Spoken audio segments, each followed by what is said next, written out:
They say imitation is the greatest form of flattery, but I disagree. I think the greatest form of flattery is this. That's that Donnie from Wild Thornberrys type riz. But when does imitation go too far? When is it no longer an homage, but instead tiptoes over the line into plagiarism? That's what we'll be analyzing today, and by that I mean I learned about two channels that have blatantly plagiarized another YouTuber. I saw this right before going to bed tonight. I'm kidding, because I didn't fall asleep. As you can clearly tell, it's 6 a.m. I've been up all night again. Insomnia is here again, doing that to my damn little butt cheeks over here, and I'm tired of it. But as I was trying to fall asleep and then ended up giving up looking at my phone, I saw that there's a bit of a hoopla about this plagiarism thing going on right now. And you're never going to be able to get rid of all the plagiarism on YouTube because it is a rampant issue. But I always think it's nice when people do find bad actors like this just blatantly stealing their work. But as I was looking into this big developing story here, I learned a lot of twists, not only about the original video creator, but also the ones that allegedly plagiarized. Let's go ahead and take a look at the first one before diving into a bit more about the original video as well. So if your views are low or you're scared of demonetization, listen up because I'm going to tell you the 8 biggest changes of the YouTube algorithm, starting with change number 1, Gemini. So it's fully official. Okay, the YouTube algorithm is now powered by Gemini AI. This one is egregious. They didn't even bother doing the bare minimum of changing a single word from the original script.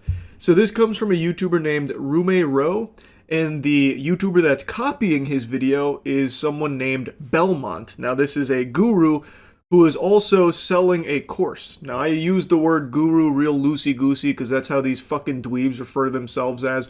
They're scammers, basically.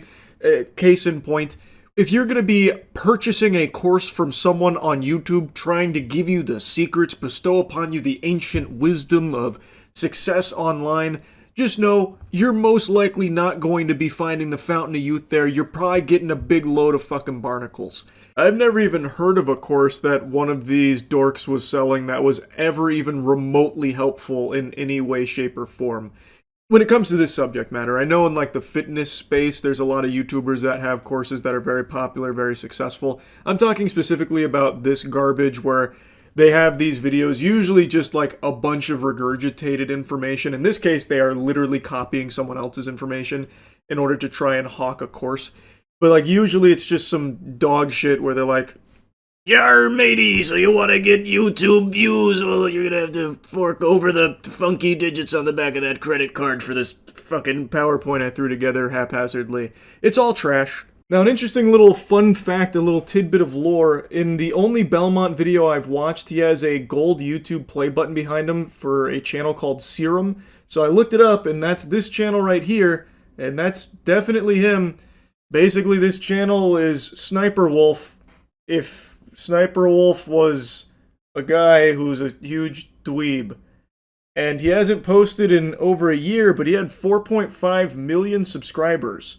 I don't know why he stopped posting. I looked into it, and there's a lot of theories. Apparently, a lot of people seem to believe that he was demonetized at some point, so he abandoned the channel. It's certainly possible, but it's just a theory, a little game theory there.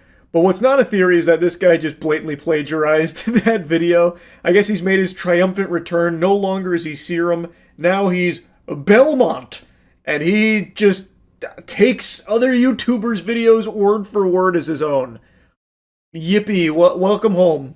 Now, for those of you that don't know what Gemini is, it's pretty much Google's ChatGPT. And the job that YouTube gave Gemini is to analyze videos. So technically, it's no longer about tags, titles, or anything that's mattered before. Because of Gemini, now it's what you say, how you say it, and what you show. Like the actual visuals of your video. It understands the tone. If your video is supposed to be sad, it understands it. If you're being sarcastic, it also understands. Gemini also analyzes behavior on the platform. Which takes me to number 2, trust score. It's actually fascinating how not only did he copy the script one-to-one, but he even copied the timing. It syncs up perfectly. He did exact intonation, exact timing of everything here for his blatant plagiarism. I've never seen that before. This is like the equivalent of taking someone else's homework, copying it, and not even changing the name on it when you submit it. It's fucking baffling.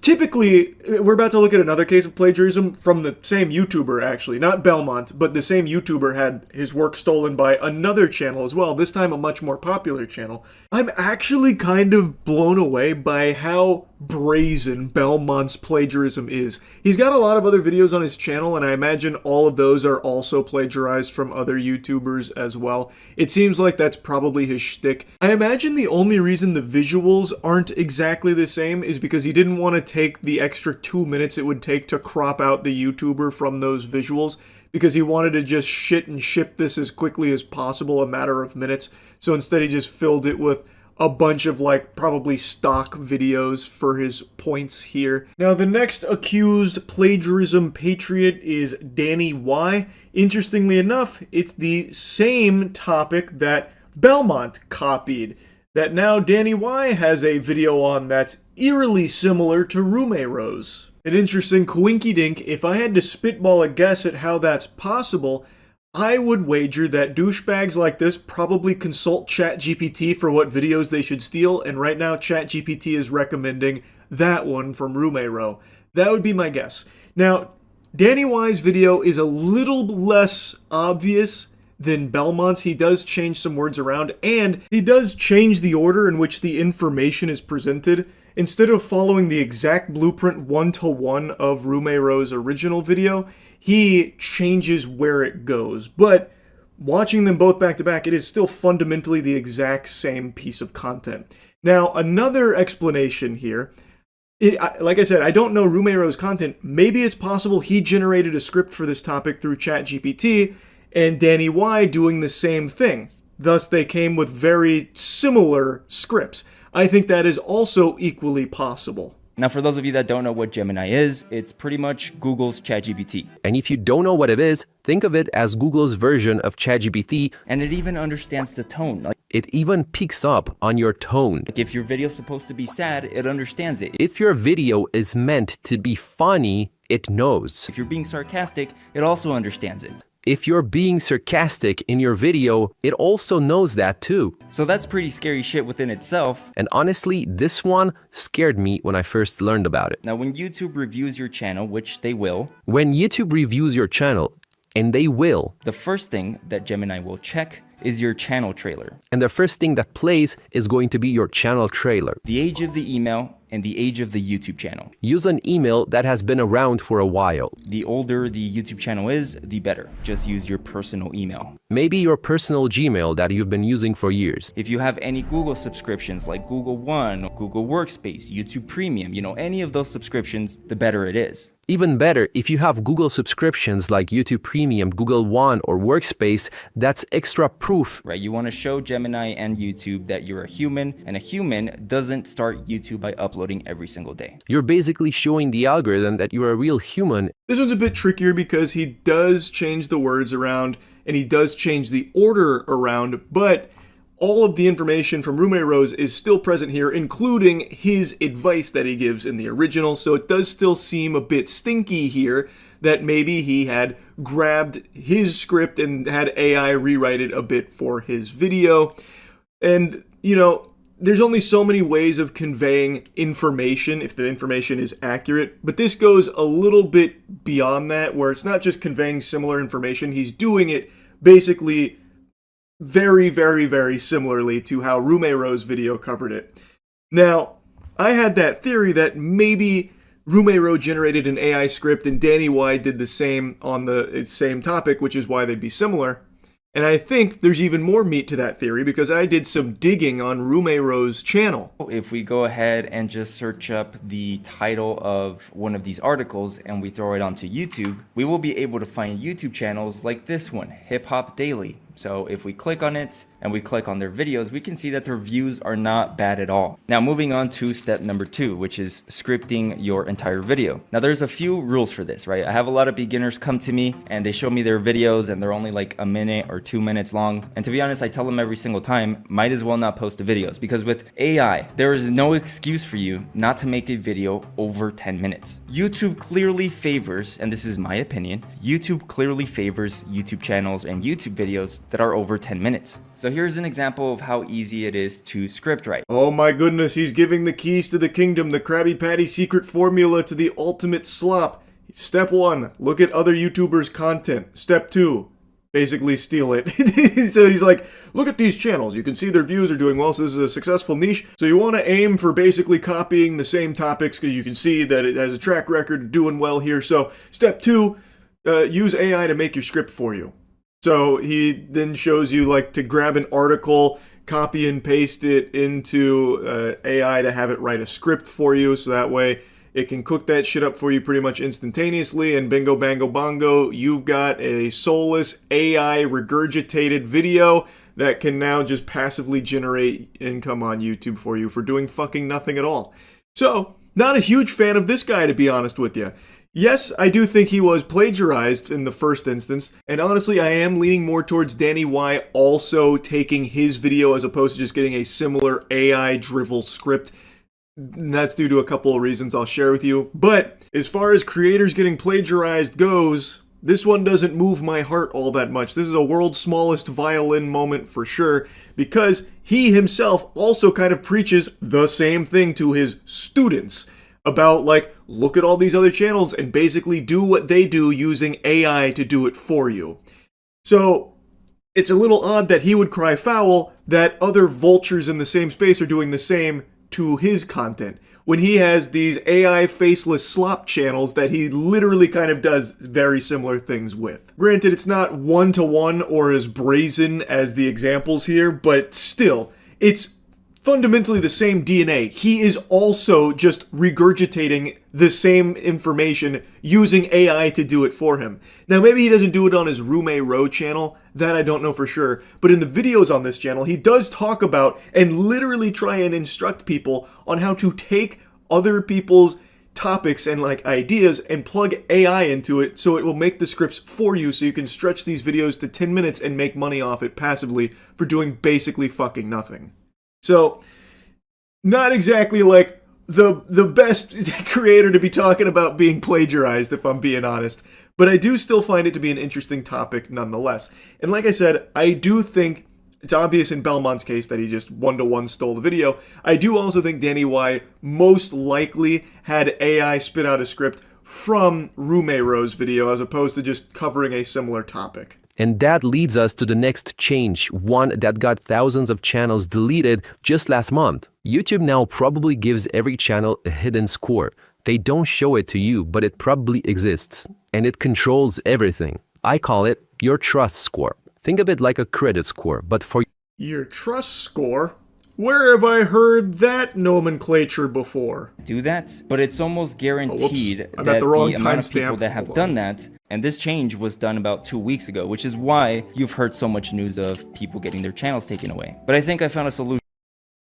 Still not at the right timestamp, but basically in Danny Y's video, it's the exact same information. He changed some of the words and changed the order in which he presented it, but he's still basically just saying everything Hour said, but in different order. But the most important part is that Gemini also analyzes your behavior on the platform, which takes me to number 2, trust score. This has got to be one of the biggest changes that I've ever seen on YouTube. So this is the easiest way to explain trust score.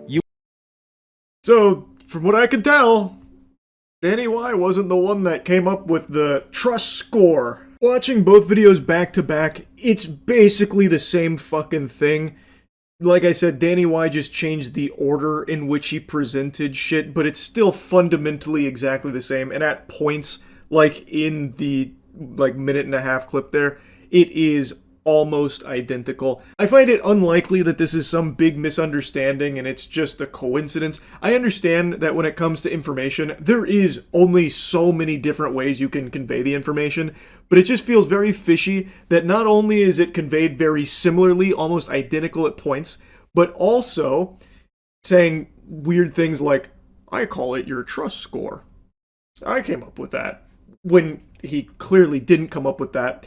Also, couple that with the fact that the advice he gives in his video is the same advice Rumero gave in his video. It just feels like he did take the script from that video and just change it around a little bit so it wasn't just so blatantly obvious. Not as lazy as Belmont was with it. Anyway though, plagiarism isn't unusual on YouTube. This shit turbo sucks, and it's only being more common now thanks to AI, and people like Rumero himself also preaching very similar tactics of just taking other people's topics, ideas, niches, and just having AI be fed this information in order to spit garbage out for you to post and make money on. I think that shit also sucks, and it's not all that dissimilar from what he's complaining about here with these channels ripping off his video. His AI faceless slop channels are fundamentally doing something very, very, very similar. And it's all trash. It's all garbage. And I'm sure he knows that, but it doesn't matter because he makes a ton of money doing it. If you look at his channel, a lot of his videos are just kind of bragging about how much money he makes from doing these AI faceless slop channels. It sucks. It's sad. And that's the exact kind of shit that's ruining the entire platform. Anyway, just wanted to yap about it a bit. That's it. See ya. Last night was the Game Awards, and there was a stat that chat was regurgitating that I didn't believe.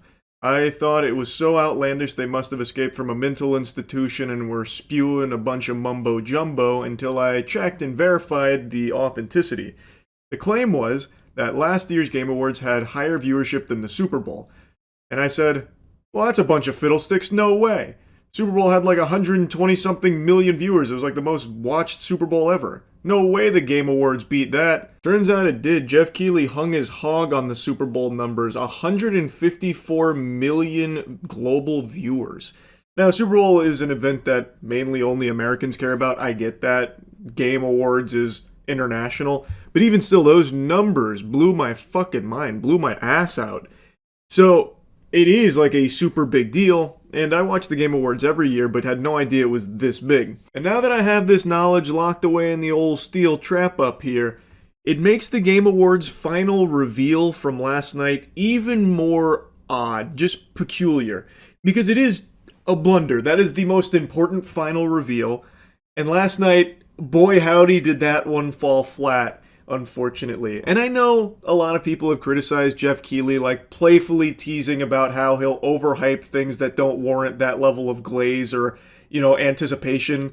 Where Jeff Keighley will sometimes, get you like biting your nails like, holy shit, what's he about to reveal? Because he's hyping it up so much. Like, in my numerous decades in the industry, I've never been this excited. This is my honor, my privilege. This is the apotheosis of gaming. I present to you the world premiere for The Poop That Took a P2, as he's starting to get like tears in his eyes for it. And it's like, well, I think you oversold this one a bit, to be honest with you. Though, one that people point to is from last year where he revealed Okami. I do not think that's a good example of that, because that is not overhyped. That genuinely is extremely exciting. I fucking love Okami and cannot wait for the new Okami. But he does have a history of doing that occasionally, and last night was one of those examples for the final reveal. Our final world premiere comes from 61 members of the team that built Apex Legends and Titanfall. 4 years ago, the principals founded a new independent studio with the hopes of pushing the shooter genre forward with a new original game. If that doesn't put a boner in your trousers, nothing will. You cannot have a more hype introduction than that right there. Those sentences alone could make the Grinch's heart grow 3 sizes. And when I was watching this live, I actually thought for a moment we might be seeing a Titanfall 3 or at the very least a spiritual successor to Titanfall. But that's where they get you. Jeff's got you eating out of the palm of his hands right now. You're hook, line, and sinker buying into this delusion. Like I have said for a long time, we will probably not see a Titanfall 3. Unfortunately, I think EA is going to kegel on that property forever and never use it for anything ever again because they didn't perform financially well for them.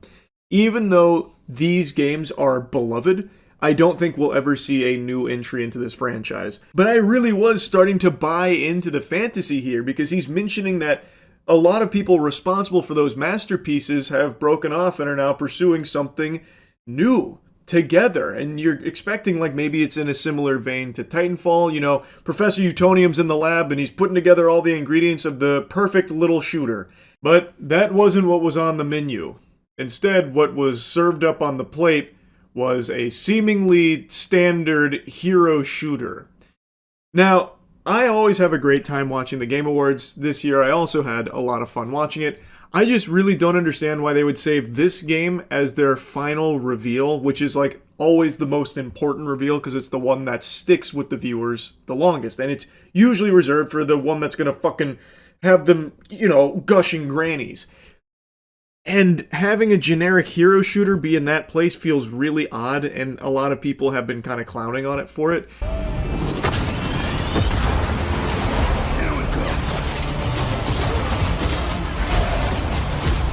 Bringing the heat.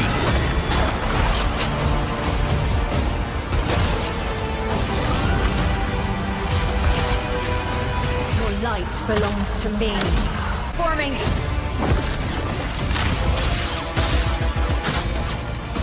Blade out.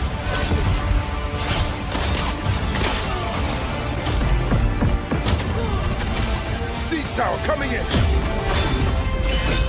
It's not the most exciting looking game. It's not going to put you on the edge of your seat there. And it does give me a similar vibe to Concord when that was revealed, unfortunately. And a lot of people have taken to calling this Concord 2. Even though the game's not out or anything yet, it does kind of have a lot of similar DNA to it from the look of the gameplay here. And it just feels like a game that shouldn't have been saved for last as like the big oorah. This should have just been a game that they show somewhere in the middle or towards the beginning where it's like, hey, this game's also right around the corner if you want another hero shooter. Like if you're really salivating for more hero shooter action, here comes High Guard. Like that makes sense. It just doesn't really compute why they would have this be the final reveal. I think what would have fit here best actually was the Star Wars KOTOR game. They have a new KOTOR coming out called Fate of the Old Republic, and that was extremely hype. I think if they had saved Fate of the Old Republic for the final reveal, that would have been a big pop-off moment. Because that is something that a ton of people, myself included, cannot wait for. And now I need to go back and replay KOTOR 1 and 2, because it is so cool. That is something people have really wanted. Whereas with High Guard, I feel like there's more people asking for the common cold than more hero shooters. And especially from such a talented team that have put together games like Titanfall, you would hope that they'd spread their wings a bit more than just like a hero shooter game. So it's just one of those things that is underwhelming for a final game reveal. Anyway though, I had a great time watching the Game Awards. As I do every year, it's become a tradition, and I always think Jeff Keighley and his team put on a really impressive and really entertaining show, and I really appreciate all the hard work that goes into it. Though I will say I think this year there is a lesson to be learned in the amount of nominations a game can get.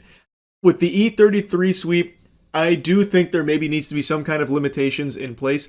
I said from the second the credits rolled on that game that it was special, and it is in my top 20 favorite games of all time. I think it is a full-blown, full fucking chub masterpiece. But that being said, I don't think it should be in every category that it was in, even if it could fit into that category. Like the most contentious is the indie game category. While yes, it is by definition an indie game, I do feel like it shouldn't be there to give room to other games to shine in that category. Like, it is an unbelievable game. And by being as good as it is and in every category that it was present, it drowned out a lot of other extremely impressive games from this year. 2025 was genuinely an amazing year for games. There were so many super slappers, absolute bangers out the wazoo, but if you only watched the Game Awards, you would think that it was just Expedition 33, really. And that's a shame. I do think E33 deserves like the Game of the Year win and many of its other wins, because I do think that does epitomize what the games industry should be about. A team of passionate creators that all banded together under very unlikely circumstances with a very wild way of assembling this team of creatives to create something that's really not been done before to the degree in which they did it with the budget that they had, apparently less than $10 million. It is an unreal story, and the person at the head of Sandfall, He is like a gamer's gamer. That guy, I've watched a couple of his interviews. He is always singing the praises of the GOATs that have came before him, and he's not just doing lip service. He knows his shit. Like, this is a guy who lives and breathes this medium that wanted to do something truly special in it. And I think they succeeded. And it's great to see the reception be as positive as it is to their art. I'm very happy for that team, and I think it deserves all of the glaze that it gets. But when it comes to the Game Awards, I just think it would have been best if it was reserved for, a handful of the categories that it was nominated in. And I also think that would have been better for Expedition 33 overall as well, because when people who aren't overly familiar with it see it keep winning everything, it makes them tired of it. It makes them soured on E33 as a whole. I saw a comparison drawn by a lot of people about like the Patriots when they were on their dynasty run winning everything. People fucking hated the Patriots because they were so good. Expedition 33 is having a similar phenomenon. It won so much, people now just hate it by default. Like they don't want to engage with it anymore. They'd rather spit and shit on it and that kind of thing. I just overall feel like less is more in this case, where it'd be in its strongest categories, like voice acting, narrative, music, and game of the year, that kind of thing, as opposed to like 13 categories. Because it is a lot, and it does unfortunately push out some of the other extremely good games from the year. Like Kingdom Come 2 didn't win anything, when I feel like, by all definitions, it should have won Best RPG of the Year. It's just, I love Expedition 33, and I'm super happy to see it do so well. But for the awards here, I would really have liked to be able to celebrate some of the other great games that also came out this year. Like I said, this was an extraordinary year for banger titles releasing, especially in the indie category. So many good indie games came out this year. But anyway, I'll stop yapping about it. That's really about it. So yep, AI everything. It's coming. Literally everything. Even in the most useless circumstances, AI is being ham-fisted into it. Soon, your silverware is going to be AI integrated, where it'll be telling you, Charles, it seems like you're looking for an awfully big portion of this spaghetti here. Are you looking to put on pounds? Like shaming you or something if you're eating too much food. Like everything is getting AI.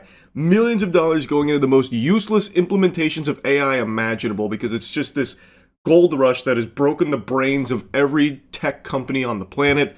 Last night I learned about, of course, the Razer Goon Tube. Then there's the Sony AI patent that will play the games for you if you blow major ass at gaming. There's also the HyperX Brain Reader AI headset. Like, it's all just so fucking fundamental trash. Like, even from a conceptual standpoint, they are just terrible ideas that AI does nothing to actually improve anything with what they're pitching here. It just makes shit worse and makes everything more expensive for consumers. It sucks. So let's see a little bit more about it, huh?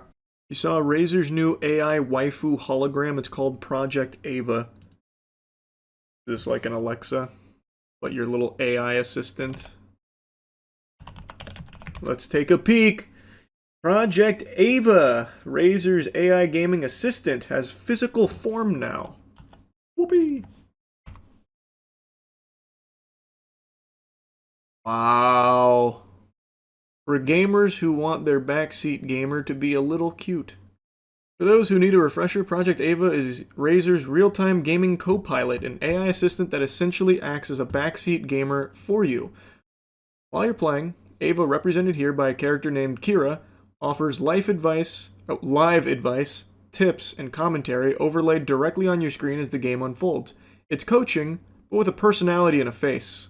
There's a trailer for it. You can change the waifu into Faker. You can change the hold on, maybe I was too quick to judge. You can change the waifu into Faker.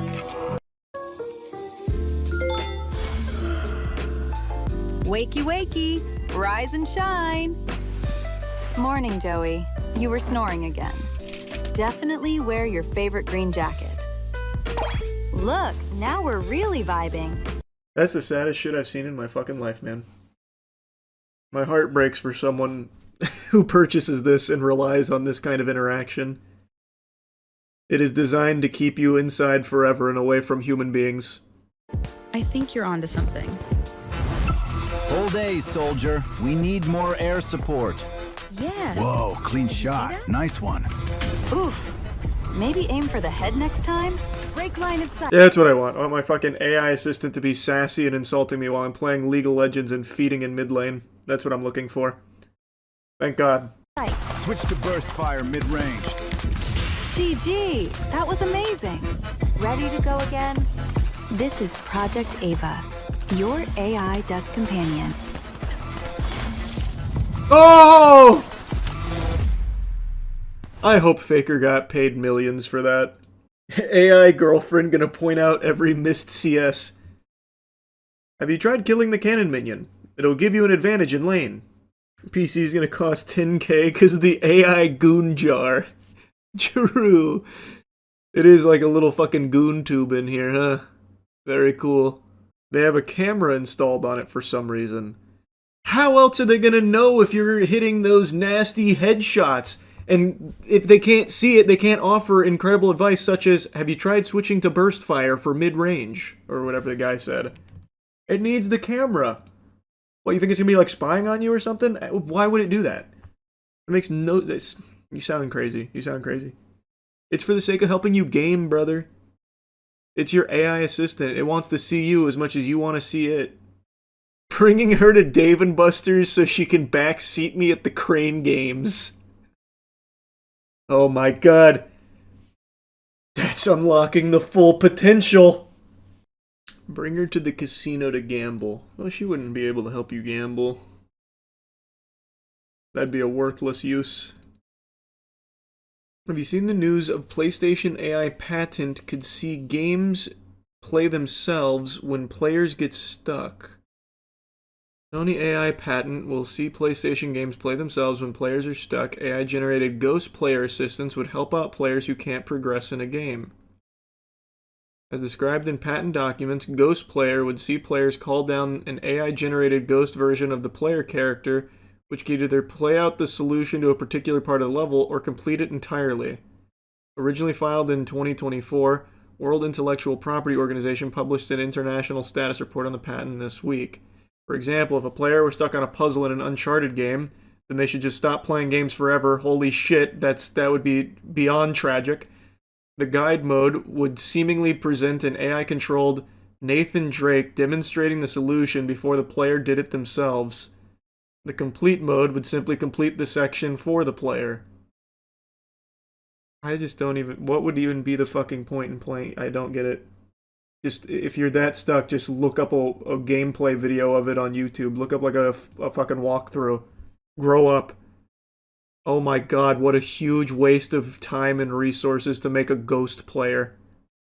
Oh my god, this is our reality. Oh my god. Holy ads. I'm so tired of you guys not appreciating good ad placement. We still have unused space for more ads. So you're not even getting the worst of it here. It's only 1, 2, 3, 4, 5, 6, 7, 8. It's only 8. And only one auto-playing ad. I can even see the article here. Like, well, pieces of it. Also in AI news, HyperX just revealed an AI gaming headset that can read your mind and make you play faster. HyperX reveals headset that uses AI to read your brain and make you faster. Great news in gaming here. Nothing but positives, huh? HyperX and Neurable revealed the collaboration that has given way to AI-powered sensor-fitted neurotechnological gaming headset. It uses non-invasive sensors to read brain waves and encourage gamers to boost their performance. The combination of HyperX peripheral technology and Neurable's cognitive monitoring solutions endeavors to give players insights into their real-time brain performance and reduce their reaction times. Whoa, that's so cool! It was claimed that testing participants resulted in an improved reaction time of around 43 milliseconds on average, a number that was made even more pronounced by testing the headset with pro esports players. A promising future of gaming, one where understanding your mind becomes as natural as understanding your mechanics by making brain-computer interfaces intuitive and invisible inside the tools players already use. We're proving that neuroscience can meaningfully elevate performance and transform the way people play. We've always been about empowering power players with the best technology to play, And now with our strategic collaboration with Neurable, we look forward to giving more insight into how one's cognitive skills and focus impacts their gameplay to ultimately make them as competitive as possible. Am I understanding this correctly? So it doesn't actually like do anything to like jolt your brain into being faster. It's giving you data on your reaction times and stuff. Is that what it is? It's giving you insight into how your cognitive skills and focus impact your gameplay. Which, to me, feels pretty fucking obvious. But I guess hard numbers maybe helps someone out there.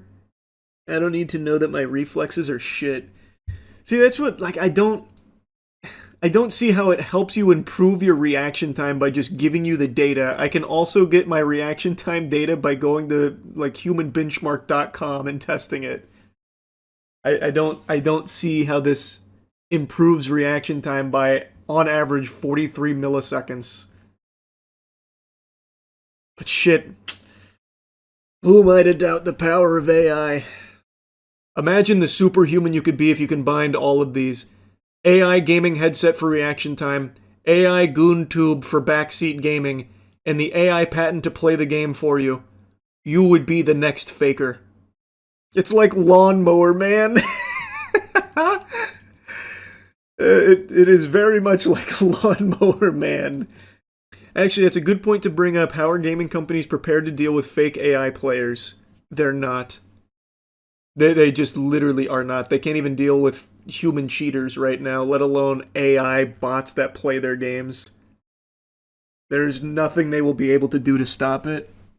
And all online gaming will suffer when that becomes more commonplace.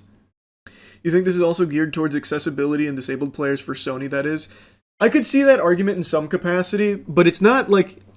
The accessibility it's offering is more so like, we'll just complete it for you. That's kind of the antithesis to accessibility. I actually think all of the accessibility that Microsoft has done is in a good direction. I know I poo-poo on Microsoft all the time, but I am actually always impressed with how seriously they take accessibility controls for disabled gamers.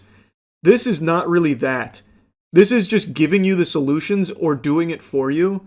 It's not really an accessibility tool. Why do we need this when they already have Atreus telling me how to solve a puzzle? That's true, they already did accomplish this without AI. They didn't need patents for Atreus just vomiting out every solution. What's the difference between watching a video and watching AI do it for the solution, though? The difference of millions and millions and millions of dollars in resources poured into the AI doing it for you when you can just for free right now without any big detrimental effect on the industry, type in YouTube Uncharted walkthrough for whatever you're stuck on. That's the big difference. You hear NVIDIA is reproducing 3060 GPUs? I saw the headline, I forgot to look into that. I wonder if they're going to be the same price that they were back when it first released. My gut tells me probably not. Why do you think Valve cares so much about something being AI or not compared to other companies? For me, it's a pretty obvious answer to that. I don't even know if it's the right answer, but maybe it's just because of my faith in the company. Valve has shown for almost 2 decades now that it really does value a good product. It values the consumer, and that's why it has a de facto monopoly on PC gaming. People just choose Valve despite there being alternatives. No one goes to them because Valve is just the gold standard. It actually is just the most consumer-friendly platform in the space, period. So I feel like Valve understands that the consumer wants to be informed on if the product uses AI. So Valve gives you the tools to see that yourself and make your own decisions if that means something to you. Whereas other companies, they make all those decisions and don't give a fuck about like what the consumers or players actually want. It's all about how they can squeeze money out of them. That's what I think. It could be wrong though. But I feel like Valve has a very good track record when it comes to just like actually delivering a quality product.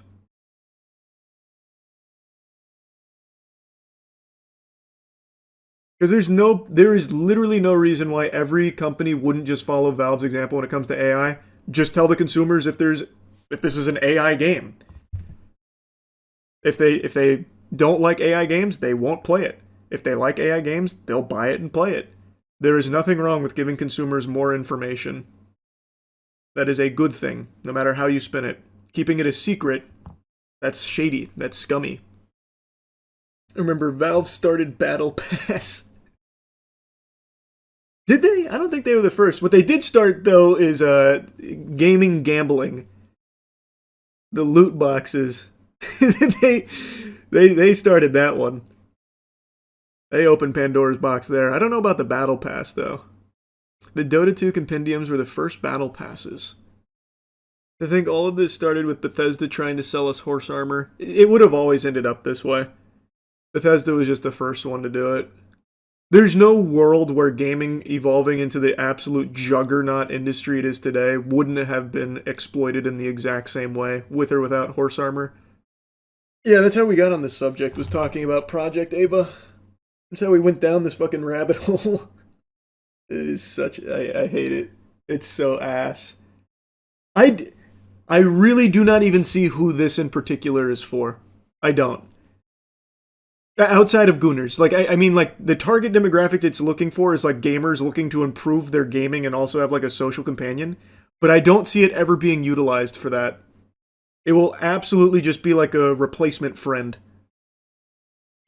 Who the fuck is going to want AI to backseat game them forever?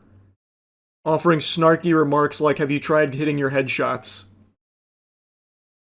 Sounds like shit. You lack empathy. I don't know if that's a meme or not.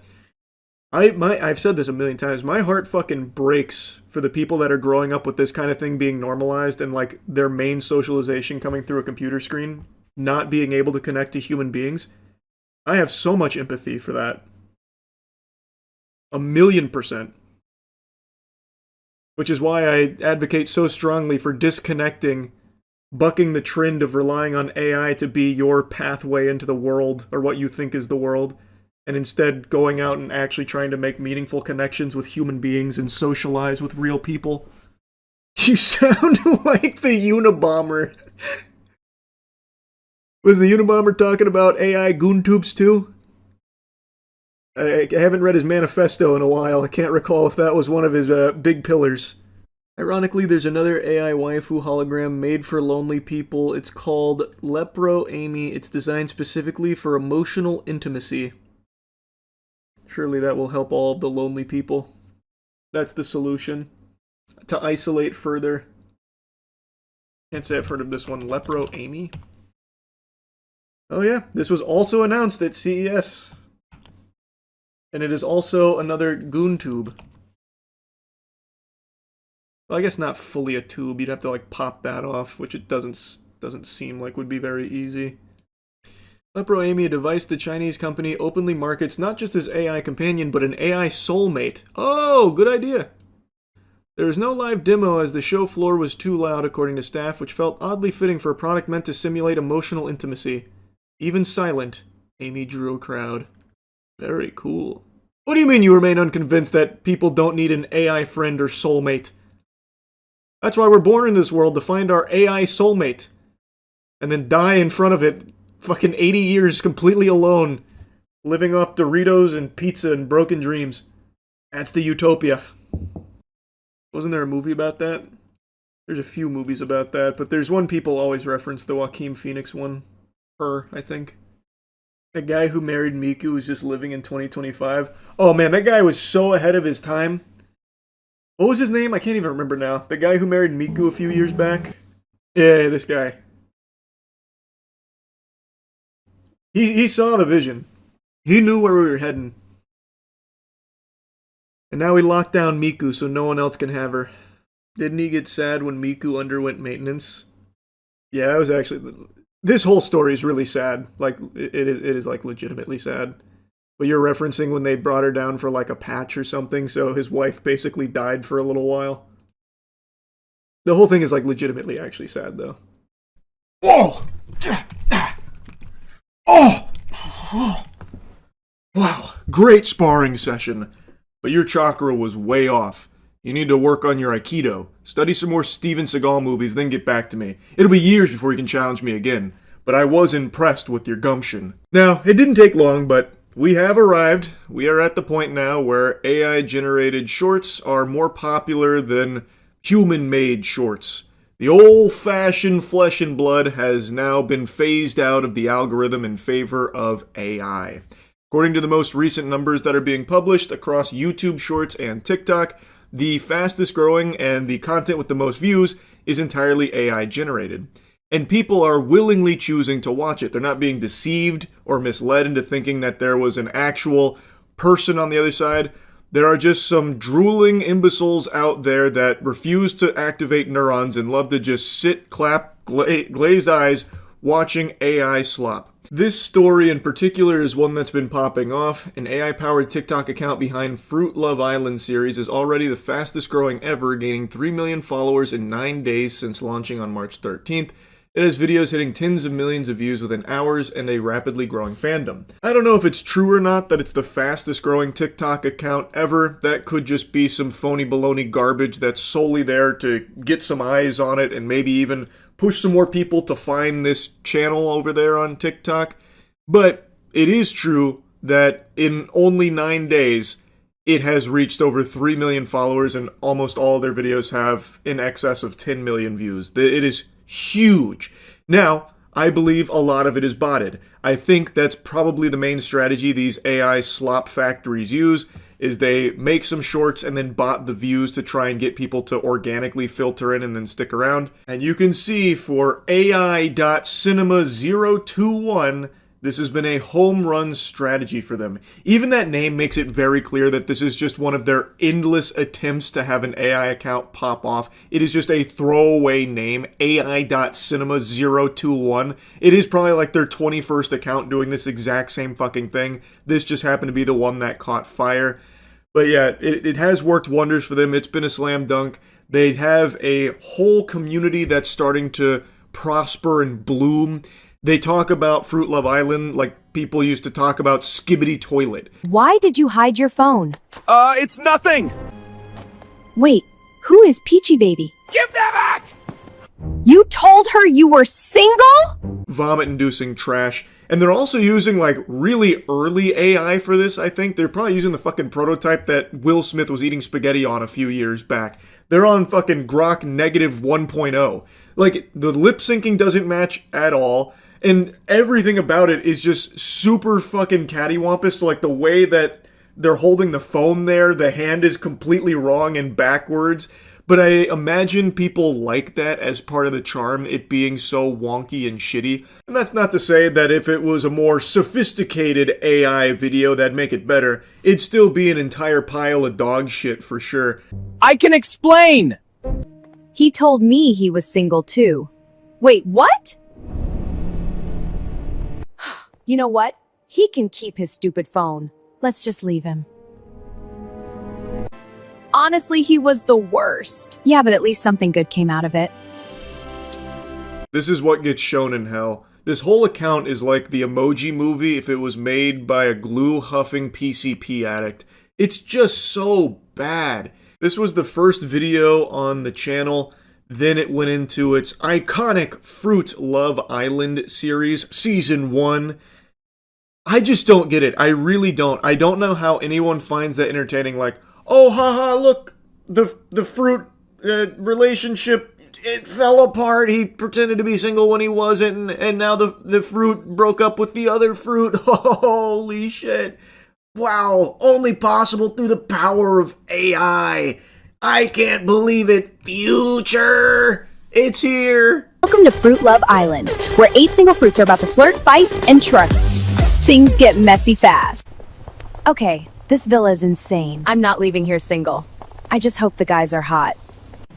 I'm here to have fun, and probably break a few hearts. Bro said the quiet part out loud. I just hope the girls like nice guys. If you're an avid watcher of Fruit Love Island, if you're an AI cinema enthusiast, you are a genuine loser. You deserve the apple juice that keeps getting poured on your head at the lunch tables. This is pathetic.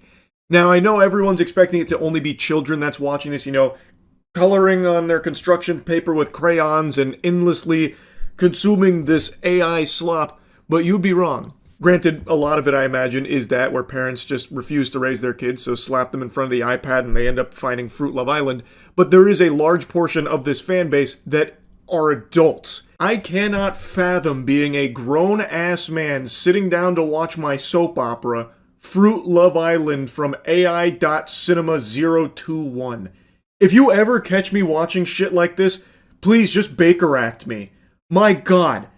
Okay, the banana guy is definitely my type. Wait, I saw him first.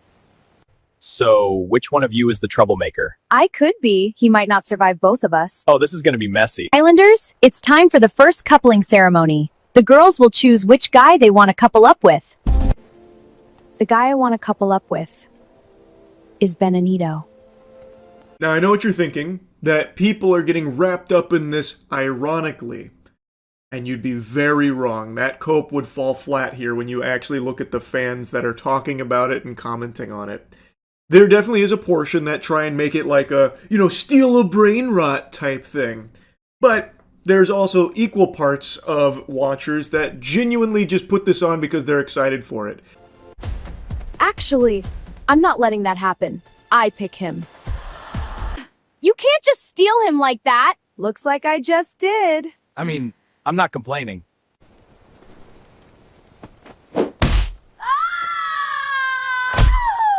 The final couples are Pina Pina and Bananito. Next, we have Water Molina and Arangelo, and then Sharita and Grapenzo, and lastly, Mangella and Kiwilo. You're looking at the future of Coca-Cola advertising, by the way, as they continue to fall deeper and deeper into the asshole of AI. And in fact, you're going to see a lot more pieces of content, and that term doesn't even really apply to this. You're going to be seeing a lot more of this plague sweeping through as more and more companies see just how lucrative it is. And not just companies, individuals, they're all going to latch onto this titty here and try and suckle some milk out of it. It's already happening. There's a ton of other AI Love Island videos popping up now. For example, Candy Lovers Island is what it's called. That's another one that's blowing up. They're coming up on like 200,000 followers and getting millions of views. Welcome back to Candy Love Island. Quick reminder before we start. The official account is Vasai Faz on TikTok. Stop following fake accounts. And if you want to vote, link in bio or go to candyloveland.com. Yo, whatever happens today, I am not doing anything. I am serious. Candy trusts me. Okay, I hear you. Welcome to Casa Sweetie, gentlemen. It's so shameless, it's even using the exact same AI music that AI Fruit Love Island uses. And the thing is, they can do that. You can do it too. The precedent has already been set that AI content is not copyrightable. So they don't actually own any of this. Candy Love Island, Fruit Love Island, they don't actually own any of it. They might just be the butt that's farting out all this poop, but it's not theirs. They don't actually own anything. I could right now take all of their videos and start uploading them with no alterations, and they can't take them down. They can't copyright strike it or claim it or anything, because it's not theirs. They don't have any ownership over any of that garbage anyway. So that call to action at the start of the Candy Love Island segment was really fucking beautiful. That's a certified chef's kiss moment, because they're bitching about like fake accounts that are getting traffic now, and they're not following the real one, which is Faz Asaif or whatever the hell it was. He's trying so hard to get some clout to his account. This is the real official one. I'm the one that's producing this masterpiece of a series with Candy Love Island. Guys, come flock to me. What are you doing? These are all impersonators. They're fakes. They're stealing from me. They're stealing my IP, my AI Candy Love Island, which they literally can't even steal it from you because it's not yours. It's actually a thing of beauty to see them try and put these call to actions now in there to protect their work. Again, not theirs. Tonight, it's time for the recoupling. You know the deal. If you're not picked, you're going home. I just wanted to clear the air. Okay. I'm not trying to get in the middle of you and Mangella. Strawberina was talking crazy about Mangella. What did she say? That she's dramatic, and that I handled everything better. Wow. I feel like you act very confident, but I can't tell if that's just your thing. I mean, maybe at first, but with you, I'm actually a little nervous. Here's the most recent episode. It's got already multiple millions of views. It hasn't even been a whole day yet. Comments were going ballistic, set ablaze by all the twists and turns of Fruit Love Island. People talking about how they stayed home from school to watch the newest Fruit Love Island, that kind of thing. which of course I'm sure is just an exaggeration, but there are genuinely people that are really, really into this shit. And it just goes to show you just how far we are degrading as a species. People are willingly watching this over actual people. They want AI slop. They are craving more AI slop. So I can't even be mad at the people that make it anymore and capitalize off of these brain dead fucking fools like these zombie husk people, because they're making so much money off of it. And people are begging for more. Like, they are literally on their hands and knees asking for more AI trash. It's so fucking sad. And it didn't take long at all for it to overtake human-made content. So we've fully entered into that era now. It is the more popular content out there according to the numbers that I've been seeing. Now, of course, I guess those numbers could also be fudged. Those could be a lie as well. But you can also just look for yourself with your own peepers and see how popular all this AI content is on YouTube Shorts and on TikTok. On YouTube Shorts, you can actually see what the most viewed content is, and most of it is AI from the last time I checked. TikTok, I don't know if they have that same ability, but just take a look at AI.cinema. Over 3 million followers in 9 days. I don't know of any other TikTok accounts that are actual human-made content that's doing numbers like that with that kind of motion. So it seems like it's probably accurate to say AI content has fully taken over Shorts platforms now, and people are welcoming it with open arms. It fucking sucks, man. That's really about it. So yeah. What do you think is the most clowned upon profession in the world?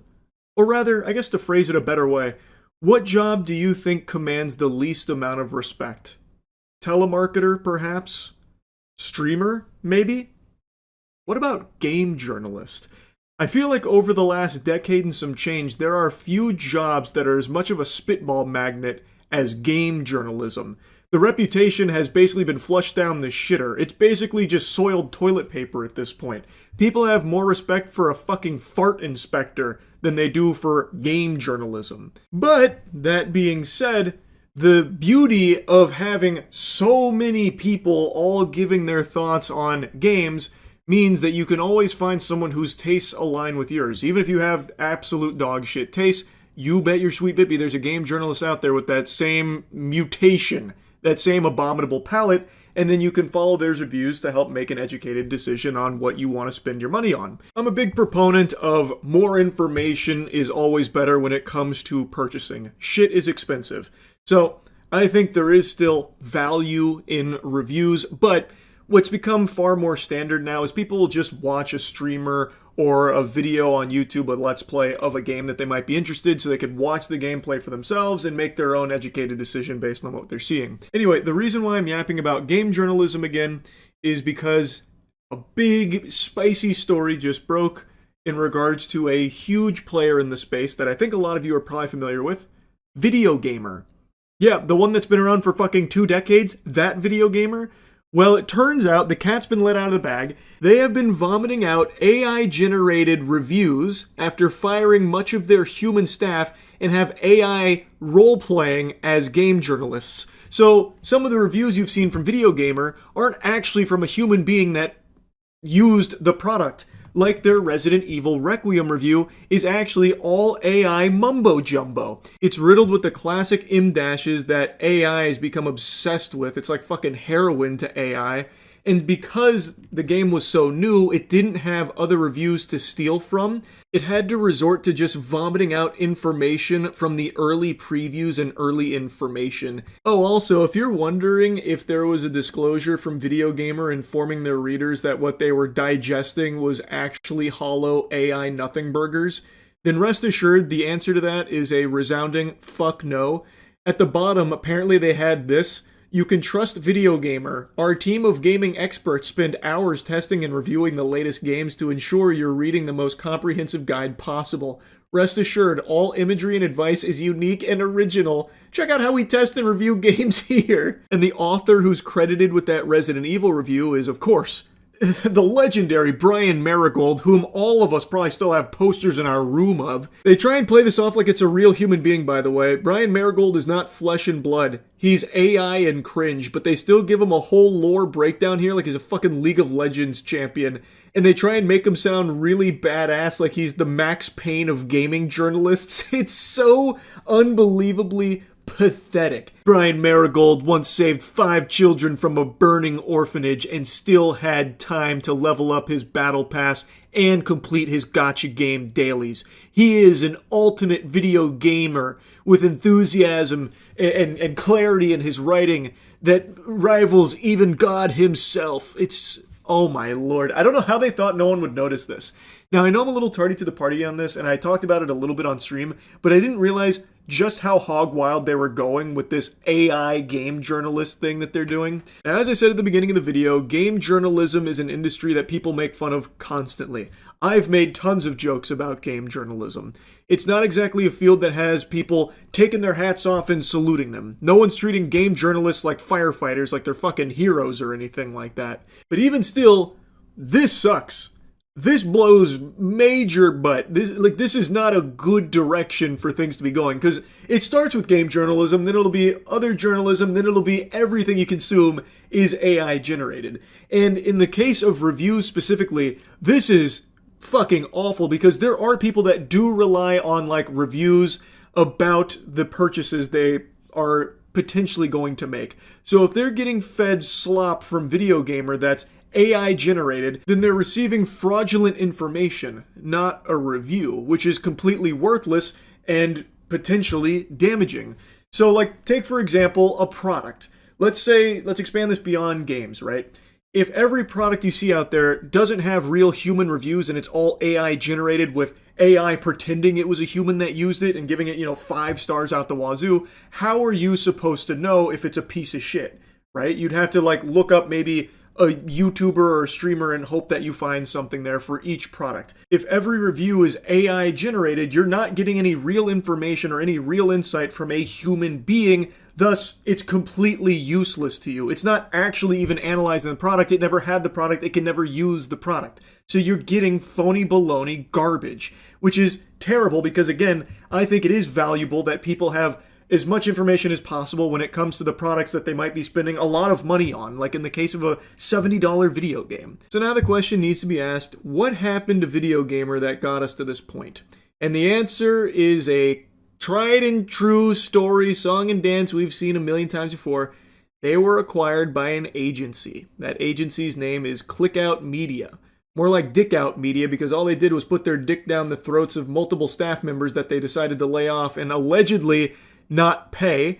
According to some of the laid off staff, the company still owes them money, and that last year the new owner began to load the site with AI written stories about casinos, which is just amazing, by the way, because that's exactly what puts a smile on my face, having AI try and prod me into gambling. Charles, do you want infinite money? Basically headache free? Have you heard of slot machines? Check out our review on this new Emotep themed slot machine right now that people are saying is basically free money you can't lose. That sounds super cool. Thank you, Video Gamer. Oh, whoops-a-daisy, I misremembered. That disclaimer about trusting Video Gamer because they have a team of like real human beings that test the fuck out of it and it's all unique and original. That notice wasn't at the bottom of the articles, it was actually at the top. But anyway, we already covered Brian Marigold, how he's not actually a real human being. He is a confirmed AI-generated puppet for Video Gamer that just spits out uselessness. But, let's not forget, Brian Marigold is an experienced iGaming and sports betting analyst and a lifelong gamer at heart who actually has seen active combat. He's responsible for over 500 confirmed kills. Brian Marigold kind of does it all, we know that. But he's not the only one. They have a bunch of AI-generated authors there on Video Gamer that they pretend are real people, such as Callum Mercer. Now, in the case of the AI-generated Resident Evil Requiem review, initially it was on Metacritic contributing to the overall score of the game, but then Metacritic was made aware that it was AI-generated, so as a result, they've now severed ties with Video Gamer. Now, Clickout Media describes itself as a PR and marketing agency, but has a history of acquiring gaming and tech sites, including Techopedia, Adventure Gamers, and firing staff and replacing them with seemingly automated content around casinos and crypto. Weird. What? Why would they be using AI to promote crypto and casinos? Man, I just don't really get it. That's so odd. Are you telling me Clickout Media isn't by gamers for gamers? No, come on. If you can't trust Video Gamer, who can you trust? They even say it right there on their site on every article that you can trust them. What, are they lying? I doubt it. No way. There's no way. Grasping at straws, I say, is a bunch of fucking fiddlesticks, I'm sure. Now, this next section is fascinating because it looks into Clickout Media, and I gotta tell ya, they look real fishy. Clickout Media's name rarely appears on the sites it acquires, and previous reports have accused the organization of parasitic SEO by buying domains with high reputations to use them to push crypto and casino content. Other reports have suggested that a conglomerate involving Clickout Media has links to offshore crypto and poker sites. Now that is quite a nefarious scheme. That is having your cake, eating it too, and then fucking the cake. So they're accused of buying these domains, very popular ones like Video Gamer, who a lot of people know, and then kind of just draining them to make them like a shell of their former self in order to push crypto and casino content while also being in bed with crypto and poker sites. So they get to benefit greatly from that. The traffic that they drive to those sites that they're reviewing. Like on Video Gamer, the casino reviews, I'm sure you can trust. Video Gamer says you can. Pretty interesting. Their sites are monetized through links to online casino sites. In recent months, Clickout Media has bought multiple cryptocurrency news sites, poker news sites, and tech news sites, in each case turning them into AI-powered sites creating content around cryptocurrencies and casinos. Press Gazette attempted to contact Clickout Media by available email addresses and via a form on its website, but has heard nothing. Patrick Garrett, editor-in-chief of Future's B2B game industry newsletter Knowledge, said this is not an isolated incident. He told Press Gazette, "As in all media, the current watchword is survivability. Precarity in the environment has been steadily worsening for years, and generative AI, as evidenced by the Video Gamer announcement, is becoming too tempting for some to ignore in the name of efficiency. This downscaling of staff in the game media is widespread, and we've seen several large American operations hit hard in recent years."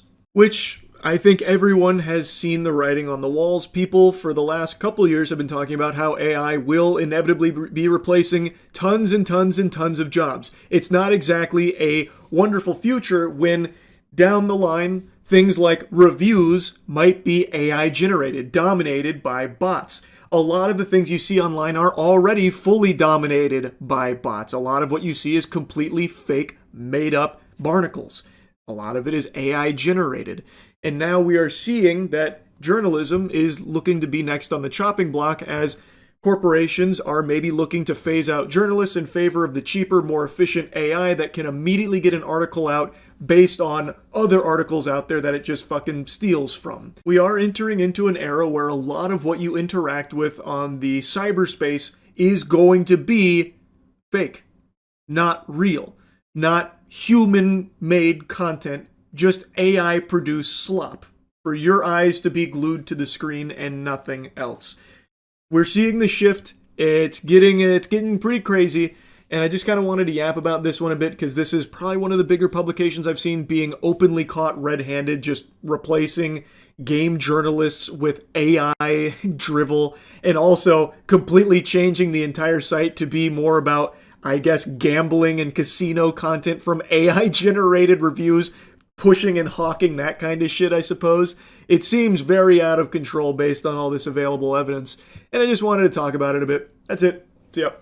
I got a bit of a wacky rant for you here today, so I hope you're feeling particularly goofy, quirky, and Lord help me, I'm going to say it, maybe even a little zany. Panera Bread. I'm almost ashamed to admit it now, but I used to be an avid consumer of Panera Bread.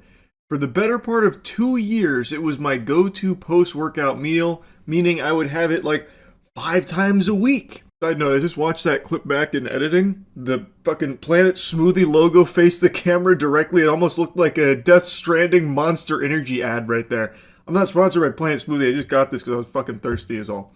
But yeah, I would have Panera Bread like 5 times a week, post-workout, and even though it was more expensive than all of the alternatives, it felt worth it to me because it was a high-quality meal, or at least I felt like it was. It tasted great, it tasted fresh. So I really, really enjoyed it.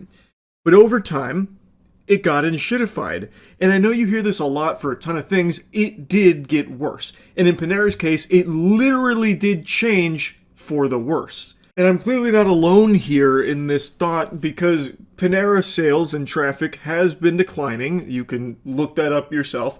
And at least in my local areas, like the Paneras I used to go to, are significantly less full. They're far more empty. It's like Call of Duty 4. 50,000 people used to eat soup here. Now it's a ghost town. And it's because people are just choosing any other option, really, at this point.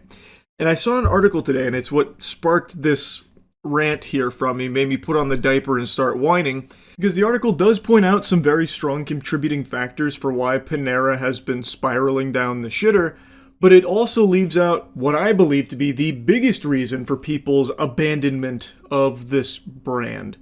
So I just kind of wanted to get into the weeds of it here and show you the article, but before doing that, I want to give a very special thanks to something special. Big thanks to Old School RuneScape for sponsoring this video. I'm sure all of you know this by now. The first entirely new skill in Old School RuneScape history is launching today. That's right, sailing is finally here. I think also a lot of you know that I am a hardcore RuneScape player. I started back in 4th grade and I finally maxed my account 2 years ago. And it is still one of my crowning gaming achievements. I am a huge Old School RuneScape enthusiast, and I am extremely excited to get my max cape back once sailing drops, because I'm going to have to 99 it to get my max cape again. So, the race to world first 99 for sailing starts today. I will be participating. Without exaggeration, this is the biggest update in Old School RuneScape history. Sailing offers a whole new way of exploring Gielinor here. It's also a skill that's trained through a variety of means, whether it's salvaging shipwrecks, exploration, racing, port tasks, and it's one that of course can be experienced with your friends as well. You can have NPC crewmates, or you can have your friends crew with you, and there's new enemies, new resources, just so much here that I'm extremely excited to sink my teeth into. So if you've never played Old School RuneScape, now is the perfect time to start. You can click the link in the description below. I've always said it's a game with infinite content. Like, if you could only choose one game to play for the rest of your life, you can't go wrong with Old School RuneScape, because you will literally never run out of things to do. So thanks again to Old School RuneScape for sponsoring this video. I'm super excited for sailing. Panera lost diners by cutting portions and staff. It's reversing course to win them back. Panera Bread has unveiled a turnaround strategy to reverse years of traffic declines. Basically goes on to recount the glory days, but now it's kind of falling into the fucking back rooms here. And you don't typically hear a lot of glaze for Panera in the modern conversation when it comes to eating options. Now, the article's not wrong here. This is a contributing factor to Panera's decline and fucking death spiral here. It has definitely lost consumers because of portion sizes and being extremely expensive for the morsels that you get. You'll pay like fucking $20 for half a tiddlywink of a sandwich and a cup of soup. That's not a great deal unless that is the best goddamn half a sandwich and cup of soup of your life, or it also comes with like a stripper that'll give you a lap dance for free. It's just not great value, and that's obviously played a huge role here, but I think there's more than the article is talking about that I want to dive into the spaghetti and meatballs of. But before doing that, let's go ahead and look at what the article highlights. It talks about the shrinking sandwiches and salad sizes, and they're right, those have shrunk a lot, it feels like. These sandwiches are made for fucking ants. You can finish these in 2 big boy bites, and you're paying so much money for the privilege of being able to have, you know, scraps. And now Panera is trying to undo that. They're planning to reinvest into the business and undo many of the cost-cutting measures that they've taken. Imagine that. It looks like cost-cutting measures kind of deteriorate businesses. Like, the cycle is super simple. You see it all the time. A business comes up, it does really well because it's doing something different, or it's delivering a high-quality product that people want.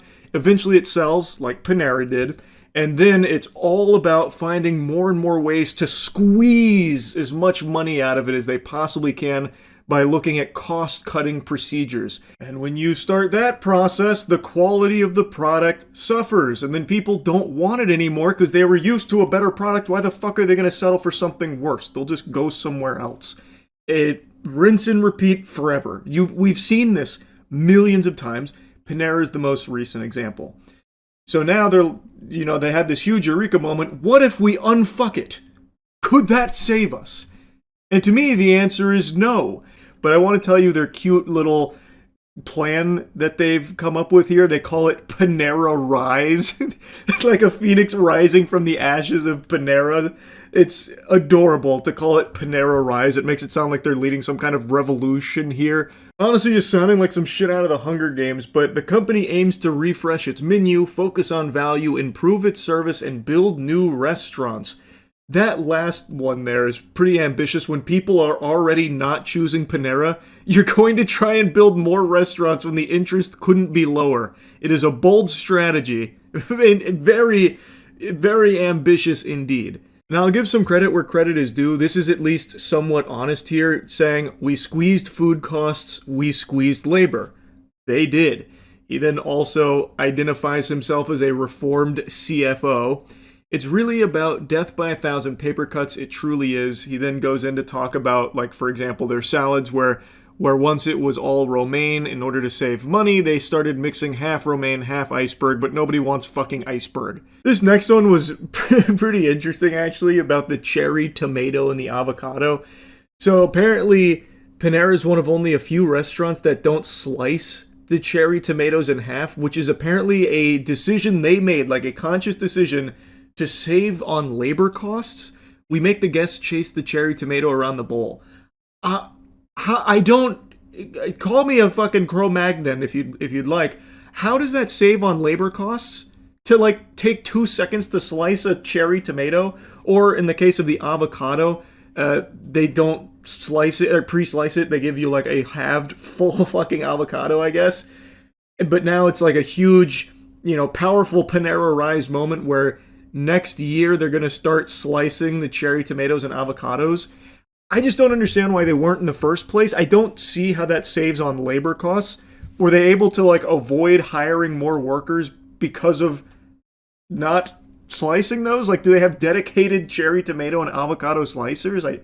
I doubt it.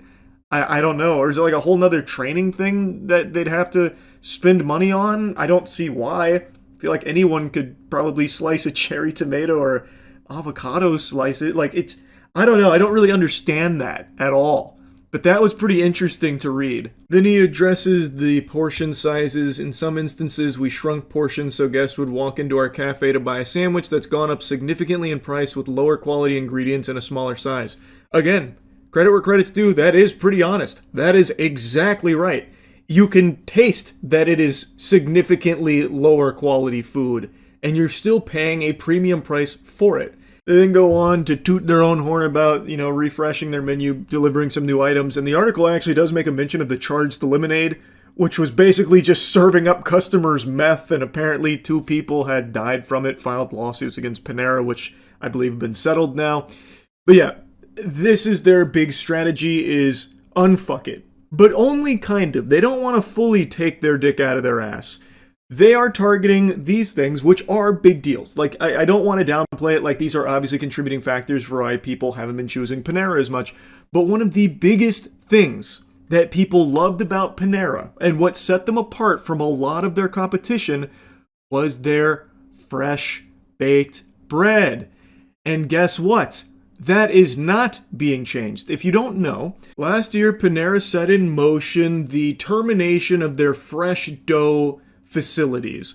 So prior, Panera would have fresh dough delivered to their locations where it'd be basically nice, fresh, beautiful bread loaves. And it's what people like myself loved the most about it. But last year, in order to save money, they switched to a par-baked model, meaning that breads, bagels, and pastries arrive at stores partially baked outside and finished on site. And the company is trying to blow smoke up everyone's asses about you won't notice a difference in taste or quality, which is just a load of barnacles. That's just fucking horseradish.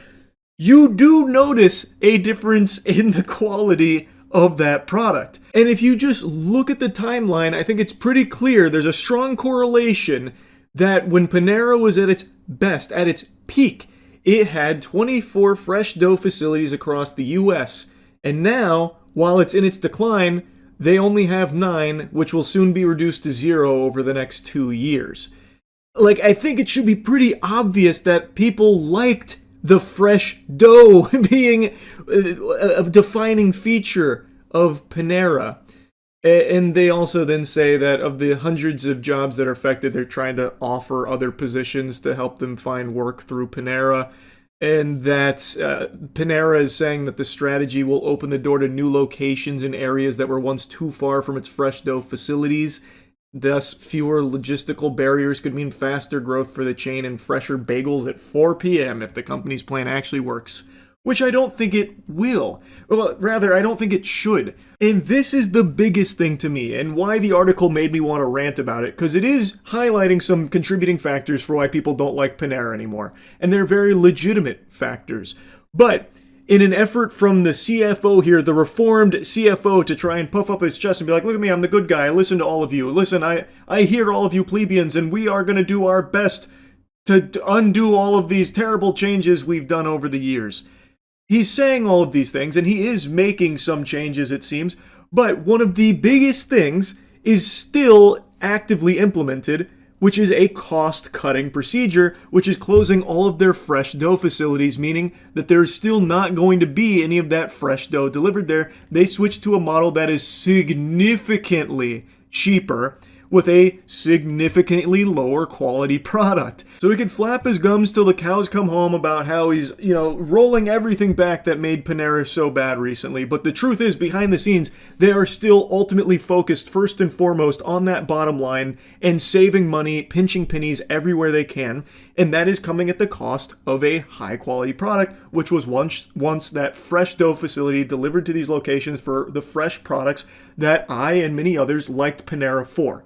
That is not changing. That is not being unfucked. I just don't see this being enough. It's certainly not for me to want to march back into a Panera right away. Oh, you're cutting the cherry tomatoes and avocados now. Holy fuck, I'm out the door. I can't wait to get to my local Panera to get some of that.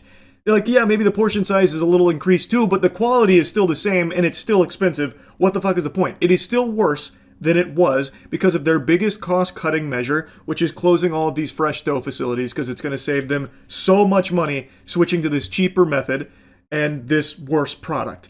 That has not changed. Thus, I will still not be going to Panera Bread as my first choice for any kind of meals anytime soon.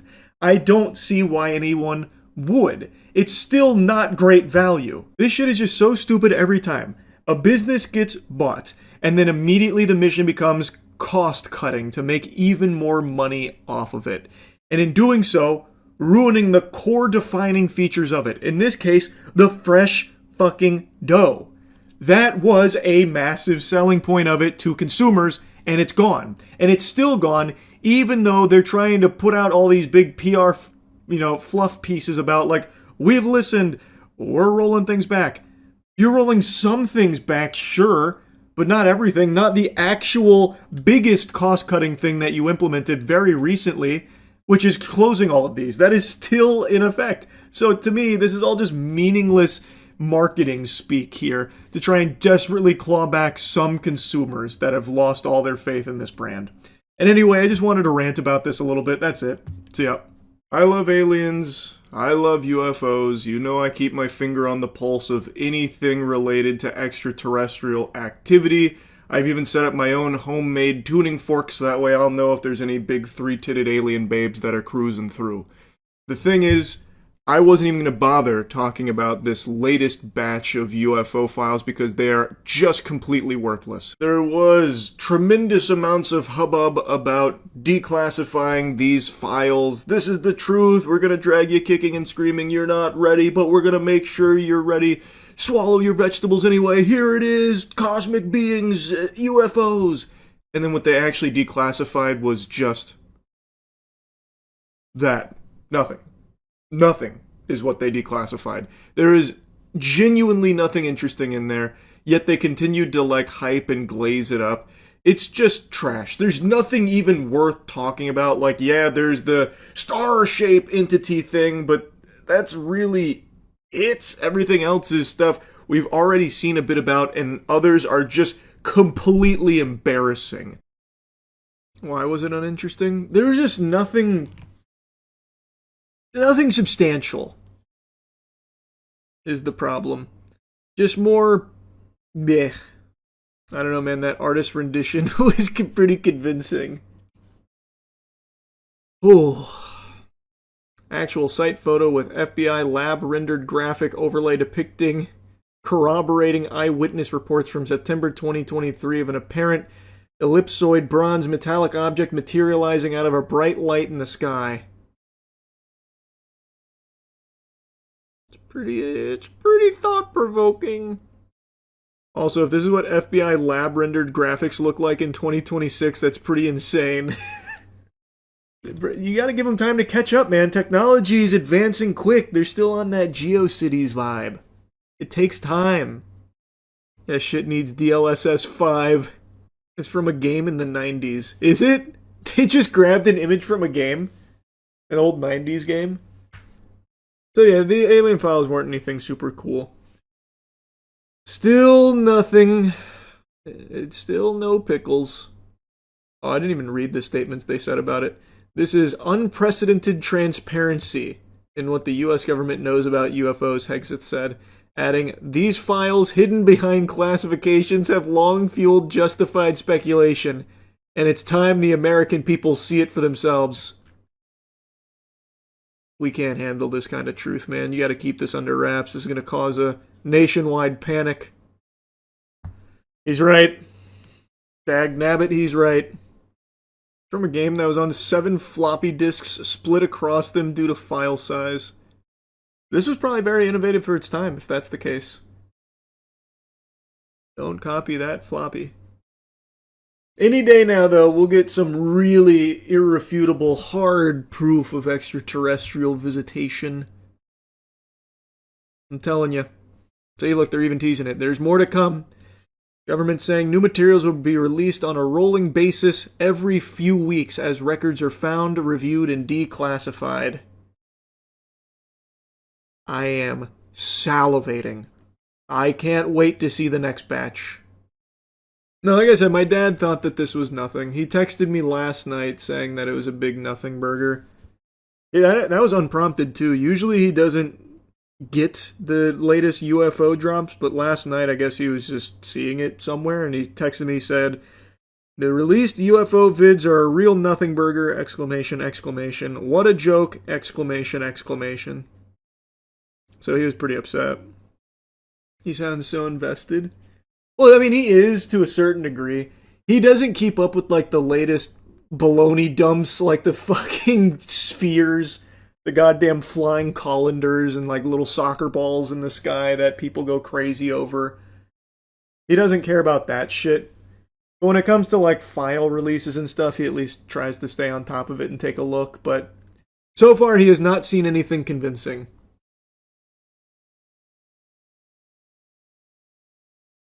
So he's not active in the UFO subreddit. He is not. He certainly doesn't like that very much. They're hiding the real UFO pictures like Bubble Bass hiding the pickles under his tongue. Brother, I've got bad news. I'm going to rip the Band-Aid off. There is none.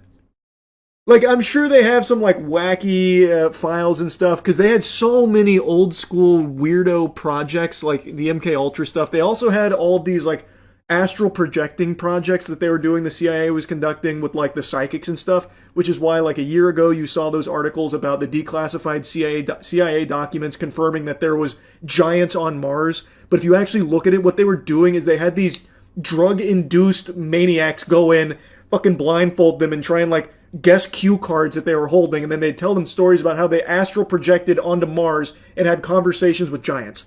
Like, you're not going to find anything, like, actually convincing when it gets declassified, because they did some fucking nut job shit in the CIA back in, like, the 60s and 70s.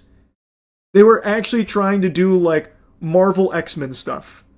And then they wrote about it as if it was, like, successful. So, like, ESP, mind readers, astral projectors, time travelers, they had all of these kind of wacky programs. They also killed a lot of people.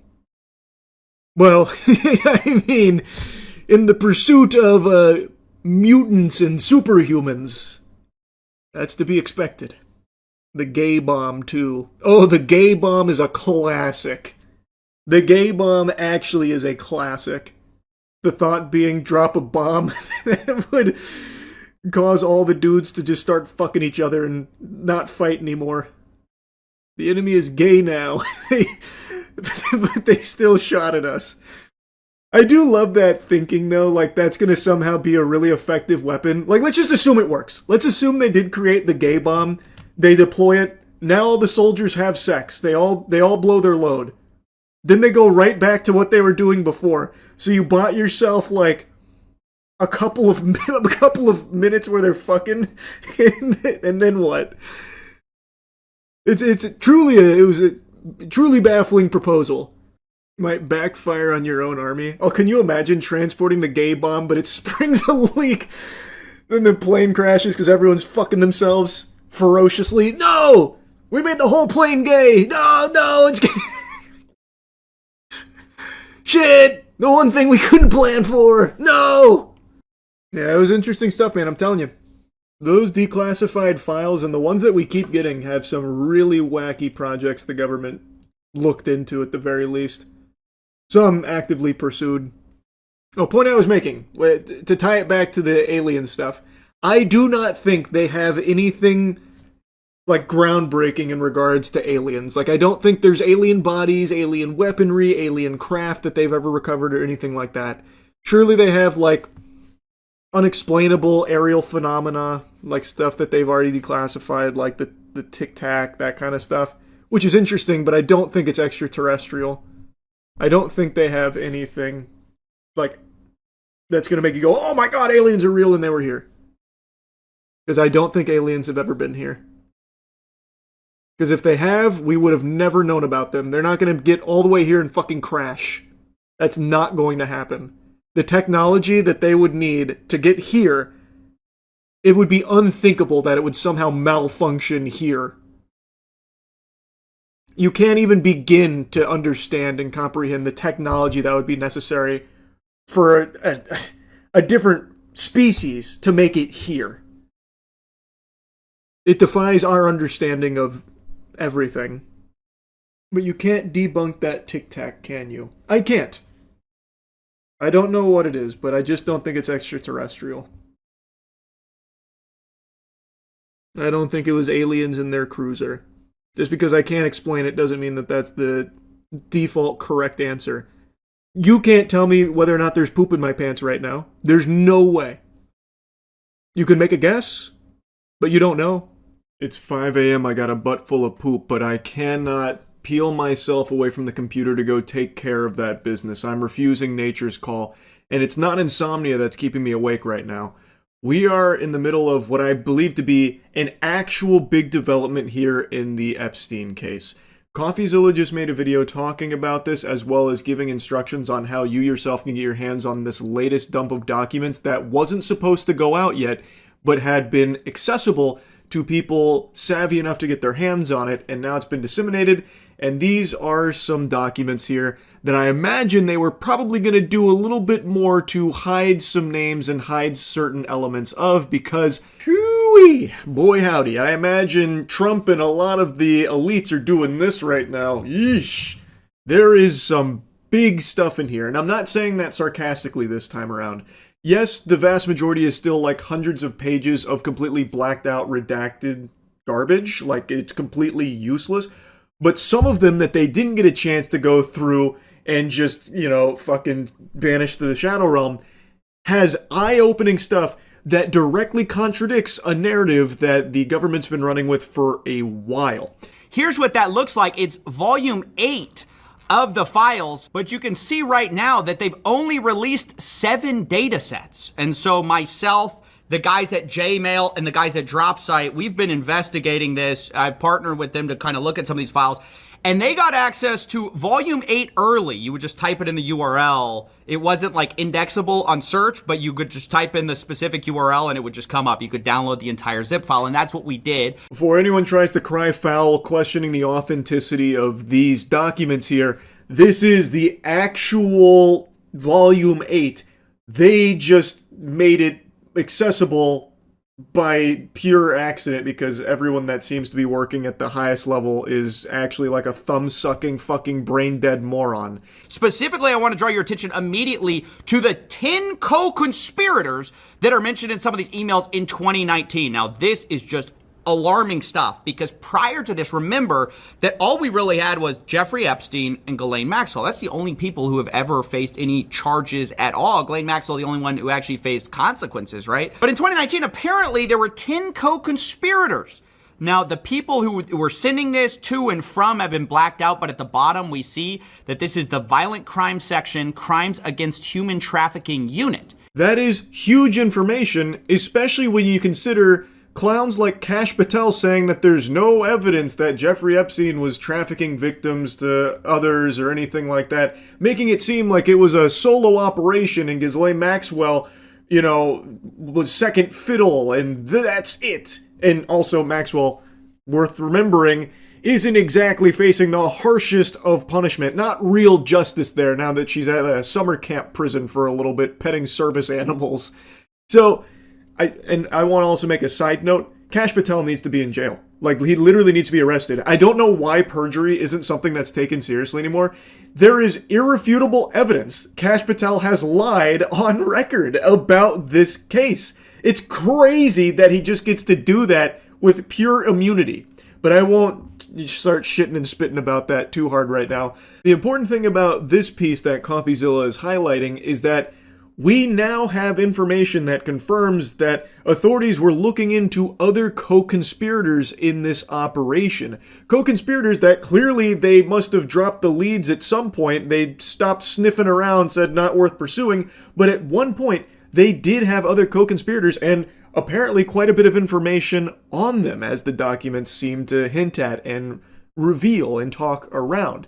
So, what the fuck happened, and why are they now pretending that there aren't co-conspirators when we now have hard proof that there was and that they were pursuing for however brief a time? And additionally, some of the details on this are revealed later, because we see this subject line. It says co-conspirators at the top. And it says, blank does not need to head out. We made contact with blank last night in New York City. Blank last night in New York. Contact was made with blank, blank, and blank. By the way, I love how these potential co-conspirators are people who are being blacked out. Like, why? I thought the whole point of this was you couldn't redact people for personal information reasons or for public embarrassment. You could only redact on the basis of it being a victim. And I'm not sure how these people could possibly be victims here. Epstein Files Transparency Act prohibits redactions, quote, on the basis of embarrassment, reputational harm, or political sensitivity. Has anything been redacted on that basis? Absolutely, positively not. Liar, liar, plants for hire. His nose about to grow fucking 5 feet with that big old fib. This is inarguable that they are redacting names of people that aren't victims here. As CoffeeZilla points out, these are co-conspirators. The evidence is overwhelming. There's no wiggle room here, no way to weasel out some kind of explanation for why these would be justifiably censored and blacked out and redacted. These are clearly not victims. This is about the co-conspirators. So there should be no exceptions made. Their names should be revealed here in these documents, but they're not. It's been redacted. Why? Who are they covering up for? And why? This is illegal. You cannot do that. And this is inarguably them redacting names of people that are not victims. It's craziness, and it's so blatant, it's right in your face. Like, the proof is in the pudding, and yet I know people are going to deny it still. It's fucking unhinged. There is no world where you can spin a narrative here where these redactions in these places make sense, because there's no way that what they're talking about right there can possibly be minors or victims. These are co-conspirators that are being protected. That's fucking insanity. But anyways, you can see that it says attempts were made to blank and Brunel, that's Jean-Luc Brunel, the famous who's now dead. Blank is confirmed to live in New York, was away for the holiday weekend. We did not have a good address, but an attempt was made in New York. Attempts are made to Maxwell today. Blank, you get it. Like, it's all the people they suspected this whole time are redacted, of course. And then they say, I do not know about Ohio contacting Wexner. Now, that's a reference to Les Wexner, the former CEO of Victoria's Secret. This is huge. We've long suspected that he was, of course, one of the co-conspirators. And obviously, the fact the FBI suspected it isn't a 100% prove confirmation, but clearly they were serving grand jury subpoenas. I mean, that must be who they're talking about, one wealthy businessman in Ohio, because later it's confirmed by this whole idea of Ohio contacting Wexner. Even though most of the names are redacted, it's not all of them. So Wexner's name appears here, as well as Brunel, but as CoffeeZilla mentioned, he's dead. He's already burning in hell right now. But Wexner, this was someone that they grand jury subpoenaed, seemingly, and I don't think I've heard a peep about any kind of consequences or justice being served over there, or any kind of like pursuit on analyzing his connections here to all of this, even though he is here in one of the emails here about being a co-conspirator. What happened there? The well ran dry or something? Like, it turns out he was completely innocent? That seems kind of hard to believe. That'd be a surprising, shocking twist, more so than a fucking Darman video. I don't know about that. That seems a little fishy. And again, why are other names here blacked out? Why are co-conspirators being protected? Why aren't their identities being revealed? Food for thought. And you can see at the bottom, this is from the FBI New York. When you get a chance, give me an update on the status of the 10 co-conspirators. This is really bad to know that we knew as early as 2019 the right people to target, and yet our FBI, who's had evidence of this the entire time, or leads on it, has declined to prosecute, right? Because this is what the FBI now tells us. Oh, don't bother. Don't worry about it. That's what they wanted us to believe in July. Fast forward to December, we find out there's 10 guys that they knew about since like 6 years ago. You know, it's insane. It is insane, because their position has been like, oh, there was nothing actionable in there, so, you know, stop asking us.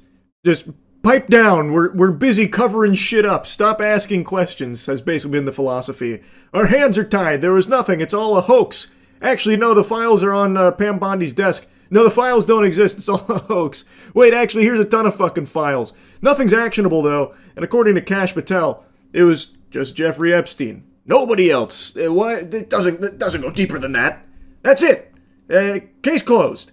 It's a fucking mess. It's a complete circus. And now that we have this kind of information out there, it's even more sickening to know that they are just blatantly protecting these pedophiles, these evil, evil people that engaged in unthinkably heinous actions.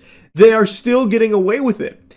And they know, and have known since 2019 apparently, that there are others out there, still at large, and are just not doing anything about it, and would instead rather lie, saying, oh, there's nothing actionable or anything. Yeah, there was really nothing in there at all. In fact, it was all make-believe. In fact, Jeffrey Epstein was never real in the first place. Jeffrey Epstein was the friends made along the way. What are you guys talking about? It's so absurd. It is downright diabolical. The corruption is so blatant, it is right in your face. And even when we are getting drip-fed the tiniest tiddlywinks of information about this case that have been heavily redacted, mind you, we are still seeing just how depraved this is. There is so much evidence that they can't even sweep it all under the rug. We are still finding just how bad this is. Now just imagine what they're keeping from you and covering up, and what they've already probably burned and fucking snapped out of existence. And imagine if they actually did follow the rules here and only redact victim information. Just imagine how many people we could point to as blatantly corrupt and needing to be thrown in jail. For the last 6 years, having this kind of information and not acting on it. And to this day, having so many people in the highest levels of government denying its existence and trying to pretend that it's all fucking phony baloney, make-believe, dirty barnacles, horseradish, it's a hoax, it's not real, that kind of thing. Can you imagine if this information did actually properly release with only victims' information redacted? Even over here, we see that in one of the lawsuits, I believe this is with Maxwell, the government actually wanted to refer to people at trial as co-conspirators of the defendant, aka Maxwell, for the purposes of a rule. And then they say Jeffrey Epstein, and then there are two names listed there who are going to be listed as co-conspirators. Again, who are those people? We were told that the only co-conspirator now is Maxwell, and if you don't believe that, you're crazy, you're a conspiracy theorist. But back in 2020, this was an idea not just promulgated by wackos, it was promulgated by who? The FBI themselves, the Department of Justice. Look at this. Co-conspirator question transcript. This is from USA NYS. They say, question, when Jeffrey Epstein died, a lot of people asked, who's next? Is the government going to hold people who are accused of helping him recruit these girls? Are they going to hold them accountable? And then the answer is, well, I'll note that the original charges against Jeffrey Epstein contained a conspiracy charge, and we allege that there were conspirators involved. Jeffrey Epstein couldn't have done what he did without the assistance of others. And I can assure you that our investigation is moving forward, except I guess not. Yeah, that investigation hit a brick wall. That investigation went off the tracks and fell into a fucking nitroglycerin facility and just blew up, because that shit has not been pursued, clearly. As CoffeeZilla mentions, this idea of there being more than just Epstein and Maxwell, the highest level of authority has been saying, you're crazy if you believe that, you are falling for, nonsense fairy tale garbage. But even the FBI years ago was saying the same things internally here. And even agreeing that it couldn't have been done alone. They were even moving to call other people associated with this co-conspirators. Information redacted on those names there. But they knew certain individuals to target for this that they were going to be looking into with the investigation and assuring them that the investigation is moving forward on these co-conspirators, and then it doesn't. Why did it magically stop? What happened? What changed? And why, if all of this information is still at the government's fingertips, do they continue to lie and pretend as though it doesn't exist and that there's nothing here at all that the public didn't already know? They've already given out justice by sending Maxwell to a summer camp. That's all they can do. That's the only power they can muster here. What's even more concerning is our president also seems concerned with the wrong people. The victims were protesting that too many of them were redacted. I know there are a lot of people that are angry about all of the pictures of other people, but I think it's terrible. Look, I like Bill Clinton. I've always gotten along with Bill Clinton. I've been nice to him. He's been nice to me. We've always gotten along. Respect him. I hate to see photos come out of him, but this is what the Democrats, mostly Democrats, and a couple of bad Republicans are asking for. So they're giving their photos of me, too. Everybody was friendly with this guy. I think it's a terrible thing. I think Bill Clinton's a big boy. He can handle it. But you probably have pictures being exposed of other people that innocently met Jeffrey Epstein years ago, many years ago. What an interesting perspective. That is a fascinating thing for him to harp on so much about, well, we got to think about all the innocent people that met with Jeffrey Epstein. That's what we should be focusing on, and how damaging and how traumatizing this must be for them, those innocent people that hung out with Jeffrey Epstein, all the lawyers and bankers and all of them. Heart breaks for them. Bill Clinton, I can't believe he got wrapped up in this. Love that guy. This is a crazy set of circumstances. He's a big boy, though. Side note, Bill Clinton apparently just put out a statement this afternoon saying release the entirety of the files. So Bill Clinton's like, just do it, pussy. That was a crazy plot twist I certainly didn't expect, because I can't imagine a world where Bill Clinton isn't also wrapped up in this shit. I think that guy is beyond guilty. I bet he had a whole fucking lodge named after him on Epstein's Island. I find it hard to believe that somehow he'd walk out of this squeaky clean. Sounds like mutually assured destruction here, and Bill Clinton's just throwing his meat on the table, challenging him to do so, and I guess we'll see how it all shakes out from there. The thing is that CoffeeZilla is pointing out, Trump's focus is more about there's innocent people here. We have to keep in mind, think of the innocent multi-millionaire and billionaires that didn't know Jeffrey Epstein for all the bad stuff. They just knew him for cracking jokes and stuff, and just being a guy, just being one of the dudes. Why is that what you're focusing on? Why wouldn't you instead be focusing on trying to catch all of the people that have just completely been swept under the rug? Why would that not be the focus? Why instead would you be pretending none of this is real, it's all a hoax? That's very peculiar. I think that's pretty concerning. And when you do have an opportunity to release the files, why are they so heavily redacted with hundreds and hundreds of pages completely blacked out? That looks very guilty. That looks like a really big admission of guilt. Now, I'll be honest, he gets off track from here, but the point he was making is that those poor, innocent, bankers who were meeting with Epstein, the poor lawyers who were meeting with Epstein, all of Epstein's friends are just caught up in this unfortunate thing. And it's just such a reversal of what previously the DOJ and FBI believed. In fact, they believed it so much that they got a federal search warrant for the SDNY, and they got it. And part of the seizable data, part of the stuff that they commanded them to seize as part of the search warrant, and part of it says evidence concerning the identity or location of co-conspirators of Jeffrey Epstein, including blank and Ghislaine Maxwell. So again, who is blank? Well, they keep redacting the names of these co-conspirators, uncharged, remember, and now they're saying we have no evidence to charge anybody. Clearly, they had evidence for a search warrant, and it's just completely ridiculous that some of this stuff is redacted and that we're viewing the rich and powerful people who are mentioned as the victims here. Once again, just further evidence that they are indeed scrubbing the name of co-conspirators. These are not victims or minors that they are taking the names out of here. Thus, they are breaking the rules of how this is supposed to go. It is blatant, this cover-up. There is no world where that is somehow a victim there, yet their name has been redacted. Why? Why are they hiding the co-conspirators' identities? It's fucking outrageous. And people should be very mad about this.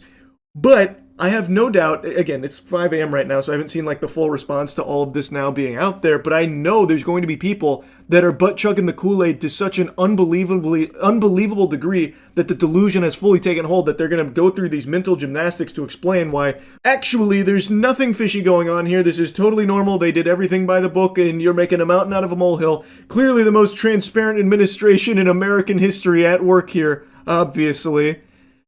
Which just, again, you have so much evidence to prove that this is not by the book here. This is indeed a co-conspirator's name and many other examples of co-conspirators' names being redacted. Not victims, not minors. Unless they're trying to say that these names here are victims, these people that are potentially co-conspirators of Epstein, they're also victims. And in that case, you need to be institutionalized ASAP if that's what you think. That is a fucking crazy take. But I guess it's not the most outrageous thing to picture someone believing when you have someone like Trump who continues to just drive that point home, where it seems like he's not even really focused on the actual victims of Epstein and all of his clients. He's instead more focused on like, oh, the innocent guys, we used to, just go watch the ball game together with Jeffrey Epstein. They had no idea, and my heart breaks for them. Oh, Bill Clinton playing a song on my world's smallest violin. Like, he's just constantly bringing up, like, oh, so many innocent people. They're getting wrapped up in all this Epstein hoopla. I can't believe we're still talking about it. You're a bad person if you're talking about it, which is something he did say, by the way, not too long ago. I highly recommend you go check out the rest of CoffeeZilla's video. He also gives you the tutorial on how you can get your hands on these files as well to check them all for yourself. Now, after combing through them, there were some other big eyebrow-raising moments. One of them, CoffeeZilla also tweeted out. This is from a U.S. attorney who wrote in 2020, Donald Trump traveled on Epstein's private jet many more times than previously has been reported or that we were aware, including during the period we would expect to charge in a Maxwell case. And then it concludes with, on 2 other flights, 2 of the passengers respectively were women who would be possible witnesses in a Maxwell case. We've just finished reviewing the full records, more than 100 pages of very small script, and didn't want any of this to be a surprise down the road. I noticed Trump's name in quite a few documents in this most recent volume. This has been one that is obviously pretty interesting because it's talking about his frequent flyer miles that he was accumulating with old Epstein Airlines, about how he had flown on the airlines far more than they had thought at the time. Now, whether that's before or after all the flight logs, which does show Trump flying on the planes quite a bit, I don't know. Maybe there's more that weren't on the flight logs. I'm not sure. Again, all of this is still brand new. And I guess as more gets combed through, we'll get more and more information. But like I said, I have been glued to this for hours now. And I really just wanted to yap about it because there is some crazy shit in here. This is finally, for the first time in a long time, big new information in regards to this case and people involved in it, and exposing a blatant cover-up of very important information from these files. Now, it's very late in the evening, and all of this is still very fresh. I have no doubt there will be a lot more that comes from this, so I'm just going to try and keep my finger on the pulse of it. I already have no doubt there will be a large number of people that'll plug their ears to it and downplay the significance. I already saw a crazy tweet from some psychopath named Mila. I have no idea who this troglodyte is, but they are now already singing a different tune about why does anyone care about the Epstein files, which is something that was previously tried. Now, in the wake of all of this, it's being dusted off to try again. I truly hope there won't come a time where people start to say that this isn't a big deal, that this isn't something people should care about. This is a massive deal, and everyone should care about this because it implicates the people that control your life. The people in the highest level of power in this country that are actively making decisions on your life and how everything unfolds in this country. And if the people that are in these positions are these evil pedophiles that have been getting away with these crimes, then there's a huge problem there. They need to be held accountable and face justice. You shouldn't want to be ruled and controlled by people that were Epstein clients. Like, I don't know how insane people have become recently, where now they are with a straight face trying to say that Epstein isn't something you should care about. Get over it. That blows my mind. Mila Joy, I suppose, gets her joy from the suffering of children and does so with a big smile on her face. She doesn't care that children were being trafficked and raped by potentially the most powerful people in this country. She doesn't care. She doesn't want them unmasked or thrown in jail. She couldn't care less about that. That's pretty fucking unhinged, Mila. All I can do is cross my fingers and hope and pray that there's not a ton of people with a poisoned, smooth brain like she has. I am hoping there's sensible people out there that are seeing all of this unfold in real time and finally having that come to Jesus moment, that eureka moment of, wow, there's something very, very bad afoot here. But anyway, I'll stop yapping about it for now. I guess we'll see what else comes from Volume 8 here of the Epstein files. Huge hats off to everyone that played a role in helping preserve that initial dump of these files, because I have a sneaking suspicion when these are officially released, when they pop up again, they might not be in the same state. I'm thinking there might be further redactions to them. It's just a hunch. I guess we'll see. Anyway, that's really about it. See ya. There are some stories that are so powerful they transcend the bounds of time. No matter how many years pass, these stories are still talked about, they're still discussed, and they are still remembered. Like the Epic of Gilgamesh, the Iliad, Journey to the West, my battle against that wasp when playing Elden Ring many moons ago, and now today, the story of 7 dogs that escaped from a meat truck in China and walked 10 miles home to their owners. Actually a crazy story that sounds like it's ripped straight out of a Disney film from the 90s. So the story goes that on March 16th, a man named Lou noticed a group of dogs that were walking in formation along a roadway. He found it peculiar, so he started recording them and even tried to lead them to safety, but the dogs ignored him. This video has now racked up over 200 million views, and apparently these dogs were stolen by thieves working at a dog meat shop, and they busted out of the truck and spent a couple of days walking 10 miles in unison back to their homes. They were led by the corgi, who would occasionally look back to ensure that no one went astray. Lou said, "They resemble a band of little brothers in distress moving in unison, nothing like stray dogs." They did eventually return to their owners after this journey here. Apparently, one of the dogs in this group, a German Shepherd, had an injury. They had unfortunately gotten hurt along the way. So they formed kind of like a protective barrier around the German Shepherd and moved together like that. Kind of like out of, fucking 300 or something, where they plant the shields around them up top and in front to block the arrows and everything. It's actually unbelievable, assuming all of this is true. And based on all of the evidence, it does appear to be true. So here's the video that really blew it up. Now, I couldn't find it with original audio. I can only find it with like Facebook royalty-free music attached to it. And I decided just to mute it because I don't think it really adds anything to it. But here you can see the the group moving out in unison. It does seem like they're trying to like shield that German Shepherd in the middle there. And like, at first I thought it was AI generated. Like, I thought it was just some bogus AI short that they slapped a sob story on. No different than like Reddit karma farmers who will just take a picture of their PlayStation 2 and be like, man, I still remember my father before he went off into space and then blew up from a cosmic alien attack, giving me this PlayStation 2, and I know it's a little out of date and old-fashioned, but I can't help but keep playing this in his memory. Can I get some updates in memory of my papa? Like that kind of garbage where it's just a bunch of barnacles. So I thought that this was fake. But the more I looked into it, the more sources that were coming out to confirm that it is legitimate. According to the sources out there, after the dogs rejected Lou's help and he was unsuccessful in trying to, get them to safety, he then shared that video online and urged local authorities to step in and help. It was at that point they got the UAV online here from the local Bitter Coffee Stray Dog base that reported that the dogs come from the same village, typically roaming freely together and having formed strong friendships. In response, the base dispatched several volunteers and even a drone to track the dogs and facilitate their safe return home. So they got the cavalry out there in order to get the dogs back safely from the sound of things.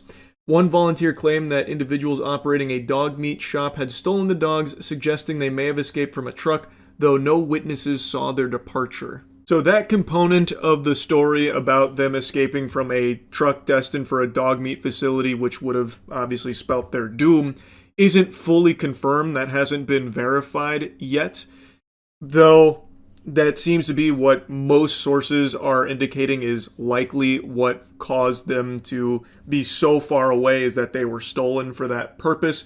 And I guess it could make sense if they do frequently travel together, as the claim states.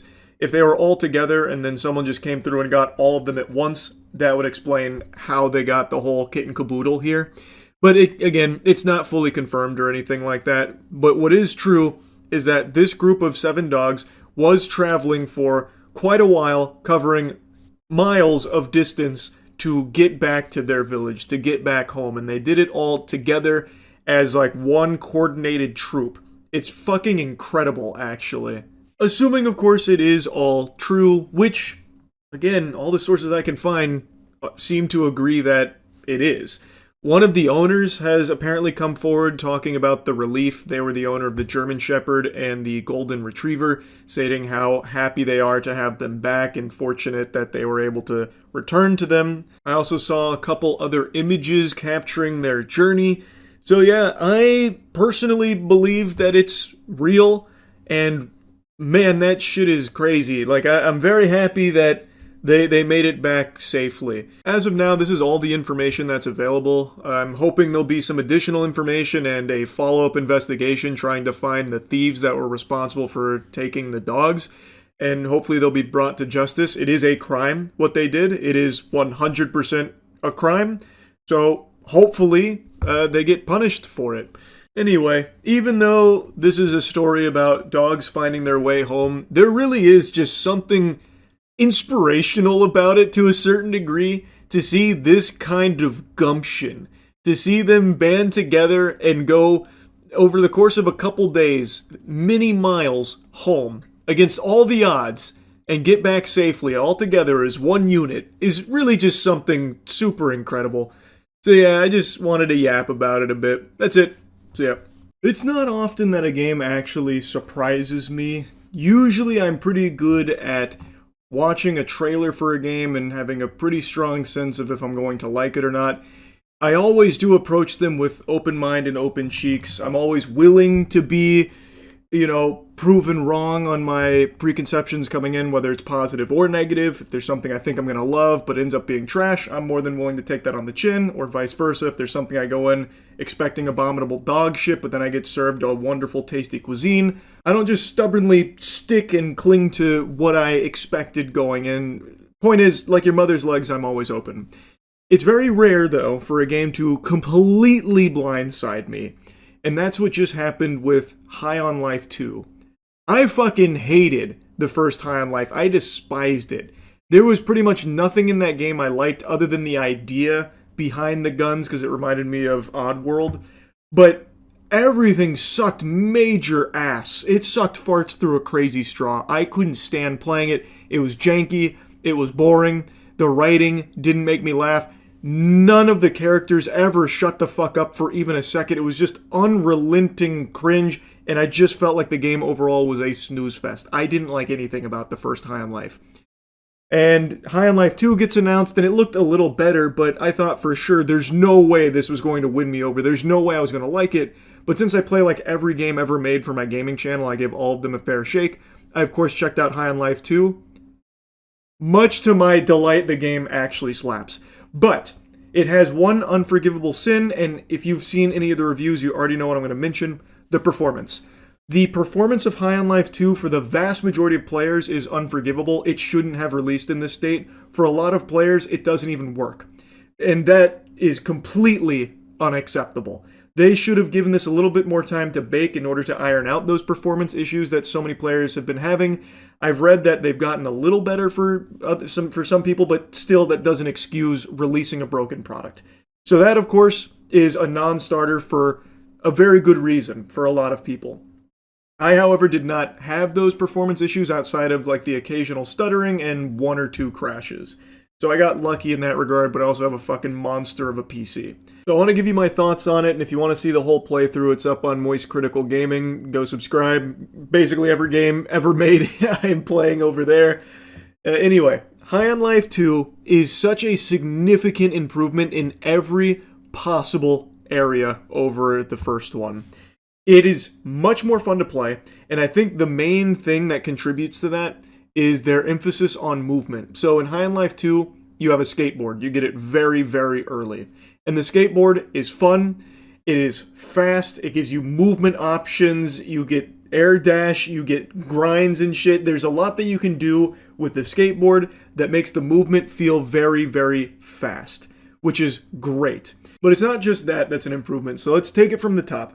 So, I actually cared about the story and the characters in this one, which I would have never expected going into this because I hated every character in the first High on Life. But somehow in this one, it works. They had like a complete overhaul of their approach to writing characters and writing jokes and just the world around High on Life 2, and it works so much better. The way I describe this game is a modern 360 title. Every second I spent playing High on Life 2, I felt like I was in middle school again playing the Xbox 360 with some kind of wacky, zany game. It was really, really creative, especially its boss fights. Like, there is a boss in here that shrinks down to Ant-Man size, and you have to follow him by following his coffee stains that he leaves behind, which isn't the most creative part, but what happens is, when you do take down his health bar, you do, throw him up against the lockers and shake him down for his lunch money. He has a phase 2, but not in the way you think. He infiltrates the game itself. So what he does is he gets inside of your suit, and your suit is your UI, it's your menu. So now you as the player have to fight him in your suit, meaning you fight him throughout your menus. So like he's fucking around with your sliders and stuff, and you have to like fight him with hitting him with the slider. He's messing around with like character dialogue because there's an option to turn it up or off, which that's a great quality of life feature there. And he turns it to ultra, so you immediately just start like, you get panicked because the last thing you want is every character to go back to like High on Life 1 level where they won't shut the fuck up. And he's like exploiting that, and you have to like fight him to stop him from doing that. It is so creative. And then there's so many like mini games in that fight. So like there's a section where you have to like chase him through like your face mask, and the only way to get him is like you have to stab yourself in the eye with knifey. And you're literally stabbing yourself while he's playing basically Donkey Kong. It's really creative is what I'm saying. They actually went kind of whole hog into just, fuck it, we're just going to send the silliest ideas and hopefully people like it. And I really appreciated that. I really like the vibe of just, here's a crazy little wacky boss fight with mechanics that really come out of nowhere and don't make any sense in a lot of cases, but are really fun to engage with like a ton of tiny little mini games within the fight. I really appreciated the creativity of things like that. And like I said, the story is already better, the characters don't talk as much, and the writing on them is better, so it's not as nauseating, it's not as eye-rolling. That's not to say everything hits, there's a lot of shits. There's a lot of jokes in here that definitely don't land, but for the most part, it's a lot better. It's a huge improvement in its writing. And another huge improvement is it's gameplay. Like, it is much tighter. High on Life 1, I thought, was so janky and so slow, it was just a slog every time you got into a gunfight. Here, it's really enjoyable. They don't really change the formula all that much or anything, but with the addition of the skateboard making it faster, and also just the guns being fun to use here, like I think there's a lot of like creativity with the guns. Of course, you have like the trick hole things that you can use that change the way that you approach a fight. So like Creature, for example, you mind control an enemy, he'll fight with you for a while, and you shoot out his like kids that'll do damage and like start fighting the enemies for you. And you're skateboarding around the whole time, and you can fling your skateboard at people to hit them with it and do damage. The melee is kind of non-existent. Like, there's not a whole lot to do with melee. You just swing knifey sometimes for a little bit of damage, so it's not like there's like a big, emphasis on melee or anything. But overall, the gunplay was better, the gameplay was tighter, and it was faster. So it's just a huge improvement across the board in its gameplay. Now, I do want to make it clear that doesn't mean that it's like the best gunplay you'll ever play in your life, but it is good. Like, it's above serviceable. Like, I enjoyed fighting things in the game. But it's very bare bones, and enemy variety is kind of non-existent, so you're fighting the same enemies a million times over and over and over again. And the upgrades you get for your guns are mainly like ammo count, damage count, and then there are occasionally like a couple of like tweaks to the guns that you can find through upgrades, which are, appreciated.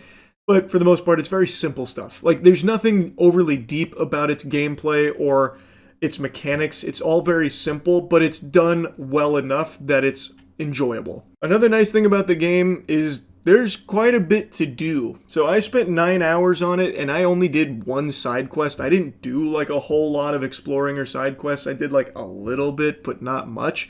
And I was looking into it. There is like actually quite a lot of meat on the bones here. There is a handful of like important stuff outside of the main story, and a lot of like really creative things as well. So like there's an escape room that you can do, which is completely optional. I didn't even find it in my playthrough, even when I was exploring. And it can actually change the entire ending. I don't want to spoil it. It's a very, very cool thing that can unfold.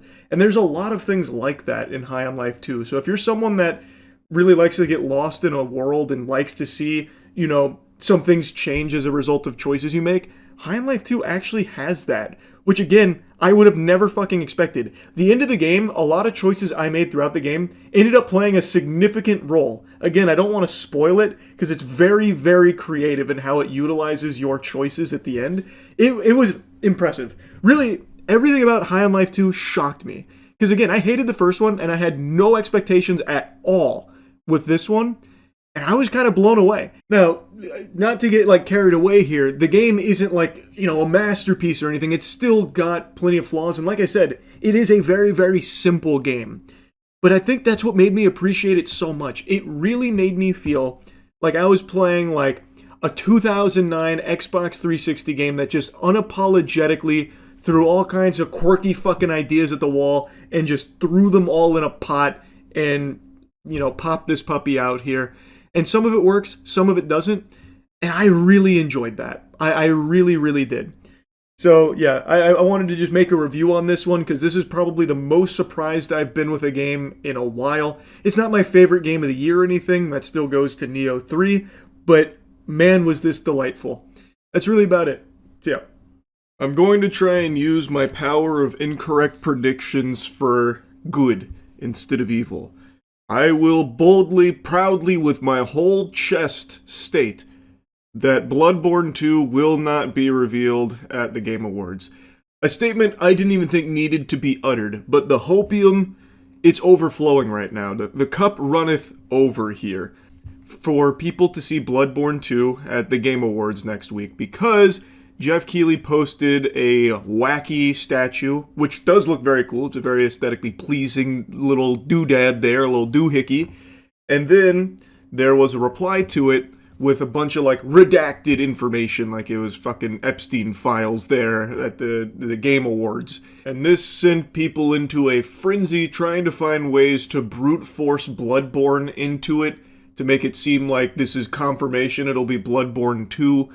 I don't buy into it at all. Would love to be wrong, though I'm going to tell you, I'm batting with a tremendous record right now when it comes to my predictions on Bloodborne 2 not being real and probably never being real, at least not for many more moons to come.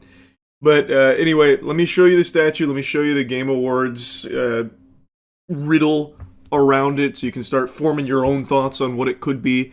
And then I want to tell you a little new piece of information that dropped this morning, a little tidbit that I think would be so fucking embarrassing if this actually is the reveal. But you know it'd be even more embarrassing? If people found out you didn't shower using Cheeky soap. It's the best soap in the universe. What are you waiting for?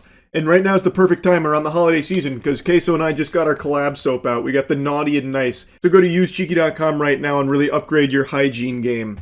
Yes, I want to talk about the Jeff Keighley cryptic tweet that a lot of people are speculating could be a reference to Half-Life 3, to Bloodborne 2, and all that. So it's this right here. I already talked about it when it got posted. It's that right there, but the Game Awards replied with this. The blank are silent, blank bleeds, new blank stir. And that right there has been a bomb in the Bloodborne Hopium community. It's a very cool statue, by the way. Very cool. They do this every year. Not really to this degree. There's never been a year where I thought, maybe it could be Bloodborne until now. And even then, I still don't really think that. I just think if someone's going to go this hard for, like, teasing an announcement, it's either gotta be something people have been begging for a long time, or a delusional company that's about to just beclown themselves in front of the entire Game Awards and God. Like, imagine this is all just an announcement for some, like, fucking shovelware gacha game or something. It's definitely not going to be Elder Scrolls. If you want to know what I think it is, and I don't think anyone's going to be, like, necessarily pleased, I think it's Saros. So, if you look at Saros, and this is a game that's got, like, a lot of meat behind it, and it looks like a cool game. I think it's this. They've already teased this game before. The style of that statue is kind of similar. I think it's probably going to be Saros. And I also don't know how this would have, like, applied to Bloodborne other than the reach of, like, New Blood Stir or something. Moon Bleeds or whatever. I just do not think it's Bloodborne 2. But do you really think they would do all this marketing for a game that's already announced? Seems like a waste. Brother, it's the video game industry. Of course they would. They do all kinds of nonsensical shit. The hunters are silent. It could be. I'm kidding, it won't be. I'm still very confident this is not Bloodborne. I don't even think the style really looks all that Bloodborne-esque. This would be a crazy departure from the aesthetic of Bloodborne. It literally has to be Duskbloods. See, Duskbloods I could definitely see.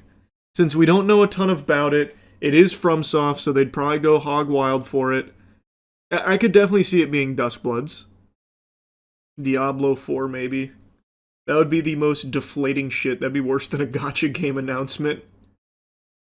If they're just announcing a new patch. All we know for sure is that it's not God of War, Elder Scrolls 6, or Diablo. All those have been debunked. Unless it's a red herring. Just like when they said they weren't going to show us a Silent Hill trailer at the PlayStation Now like 6 months ago, and then they did at the end as a bait and switch. Diablo 4 Season 11 goes live on December 11th, 8:30 PST, right after the Game Awards. Take that as you will. God, that is going to be the most foolish fucking thing if this actually is Diablo 4. So now, what if I told you that there is quite a bit of meat behind the theory that this statue is related to the Lords of the Fallen? For those that don't remember, Lords of the Fallen, well, the original Lords of the Fallen was one of the worst Souls-like games for its time. That shit blew major ass. I even replayed that a few years back when I was going through, like, my Souls marathon, and I just couldn't finish it. It was too goddamn awful. They reignited that franchise 2 years ago with The Lords of the Fallen, and when this puppy released, let me tell you, it came to an overwhelming cacophony of meh. The reception was that the game was okay, it was mid. I played it on release, and it was clunky with a lot of problems, but it had some interesting ideas. Over the course of the last couple of years, they've released like 70 or something updates to it to try and put lipstick on that pig, and as I understand it, it is much better now than it was when it came out. So hats off to them for putting in the effort to make it better. I haven't gone through and tested it myself, but I'll trust people's words that it is in a much better state now than it was when it released. But even still, I don't know how strong the Lords of the Fallen community is to be salivating to such a degree that they would commit to this like big marketing push, this like cryptic thing, all to reveal more Lords of the Fallen content on its way. I feel like if that is the case, and I'll show you the evidence here, the audience will be silent. Like, even fans of Lords of the Fallen are saying, like, this would be pretty underwhelming if it's you guys doing this. Because, like, again, even though the game's in a better state now, it's not exactly something that people have been dreaming about, fucking soiling their britches hoping for, and getting, like, this really big, like, mystery ahead of the Game Awards where some big things do get revealed. It would feel very, like, if it is Lords of the Fallen 2. Anyway, though, they posted this tweet, "Something stirs within, ready to rupture," and people were quick to notice that something stirs within so soon after the Game Awards thing. Well, that's a little odd considering stirs is there as well. And the aesthetic of the statue does match the aesthetic in Lords of the Fallen. Also, the way Jeff Keighley initially tweeted, "Regal inspiring thickness," is very similar to how Lords of the Fallen tweeted, "Executions, tentacles, rotting corpses," all things also present on that statue.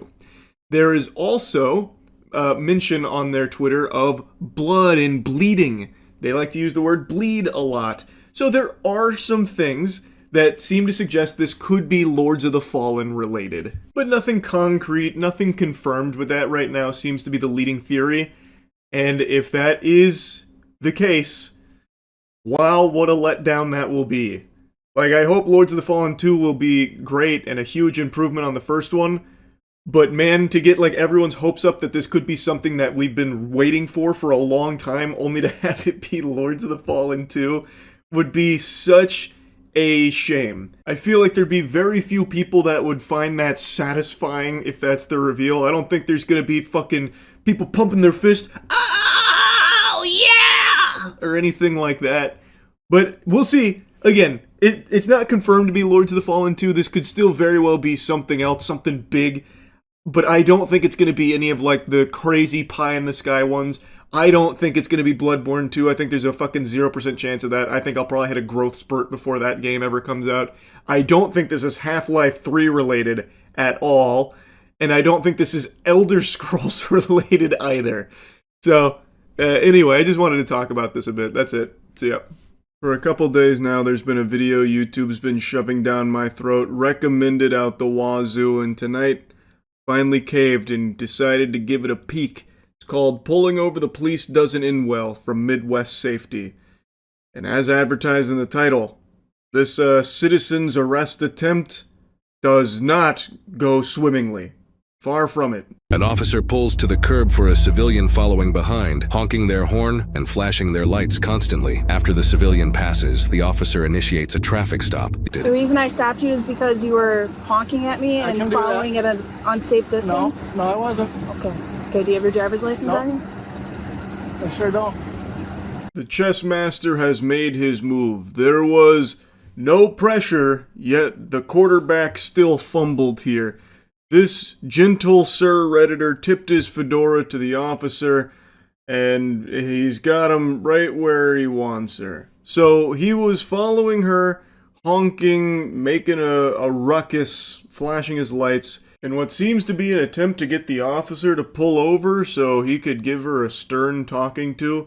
And the way she describes it, and I guess even the way he describes it, makes it sound like that old meme, you know, the "hit it, Joe," and then the guy's on like the fucking doohickey, just like a piano with a ton of noise-making gadgets and gizmos going boom, boom, boom, boom, penny whistle, like it seems like that's what this guy was doing, following the officer around.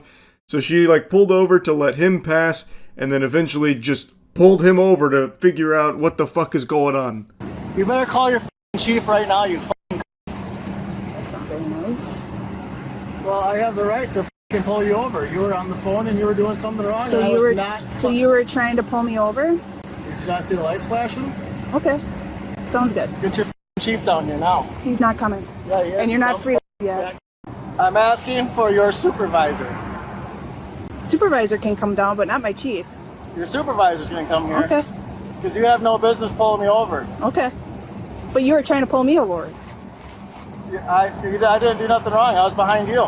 He's got some nerve questioning this man's authority. It's pretty clear he's in charge. So he is now doing the classic, I need to speak to your manager move here, the old go-to Karen play. A John Madden classic. It's timeless. He did fumble the nomenclature. He was asking for the chief, which I guess the chief doesn't have an obligation to show up to every traffic stop when requested. Like Bloody Mary, if you say his name 3 times, the chief of police will show up. So he did eventually realize that it's the supervisor that he can request, which she obliges and gets the supervisor on the horn to join them at this hootenanny. Can you determine from your mirrors what's safe? Because this says right here that may appear to be closer than 10-4, do we have any recent contacts with it? Scream for help. Get out of the car and scream for help. The driver is talking to his own child, who's also in the vehicle. Start screaming for help. He's now got his child stepping out of the car to scream for help. Help! Bud, you don't have to do that. Okay, he's going to do it because you're Help! Help! Help! Help! He's actually requesting a supervisor now, if one is available. What an incredible father. He's really raising his son right. Barking orders, demanding that he get out of the car and fucking scream for help. I don't even understand what that plan is. What was the thought process there? That the kid would get out and scream for help and then the police would show up. But the police are already there? Like, I don't really know who he was expecting to show up. Fucking Batman or something? Like, I don't really get it. This is just insanity. Like, this is just actual lunacy. And he's setting the worst possible example for his son. I'm going to spoil the big reveal here because I think it's pertinent to what's going on. This guy's no angel. I know it's going to be hard to believe. Imagine my shock when I found out that he actually has an extensive criminal history with a litany of charges, like an absolute laundry list of charges, and he should not, under any circumstances, even have visitation rights to his child. This guy is a fucking menace. And he's using his kid here as some kind of, like, accomplice to his nefarious scheme. It's so fucked up. It's so weird. Because you were doing something illegal. I wasn't. I was behind you. Okay. Honking my horn at you is not illegal. I'm allowed to honk my horn all I want.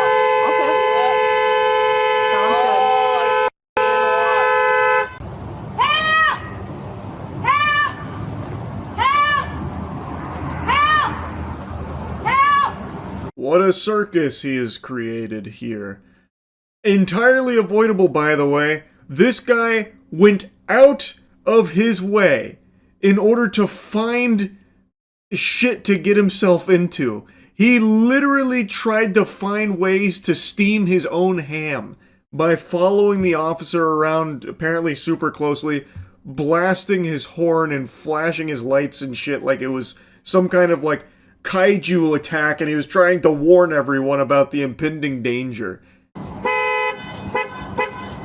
Is it gonna be funny when I tell the judge that I was following behind you honking the horn because you were doing something wrong? And I just had a conversation with the day officer yesterday that says that I have the right to do something. Oh, I know who you are. Yeah, you dumb.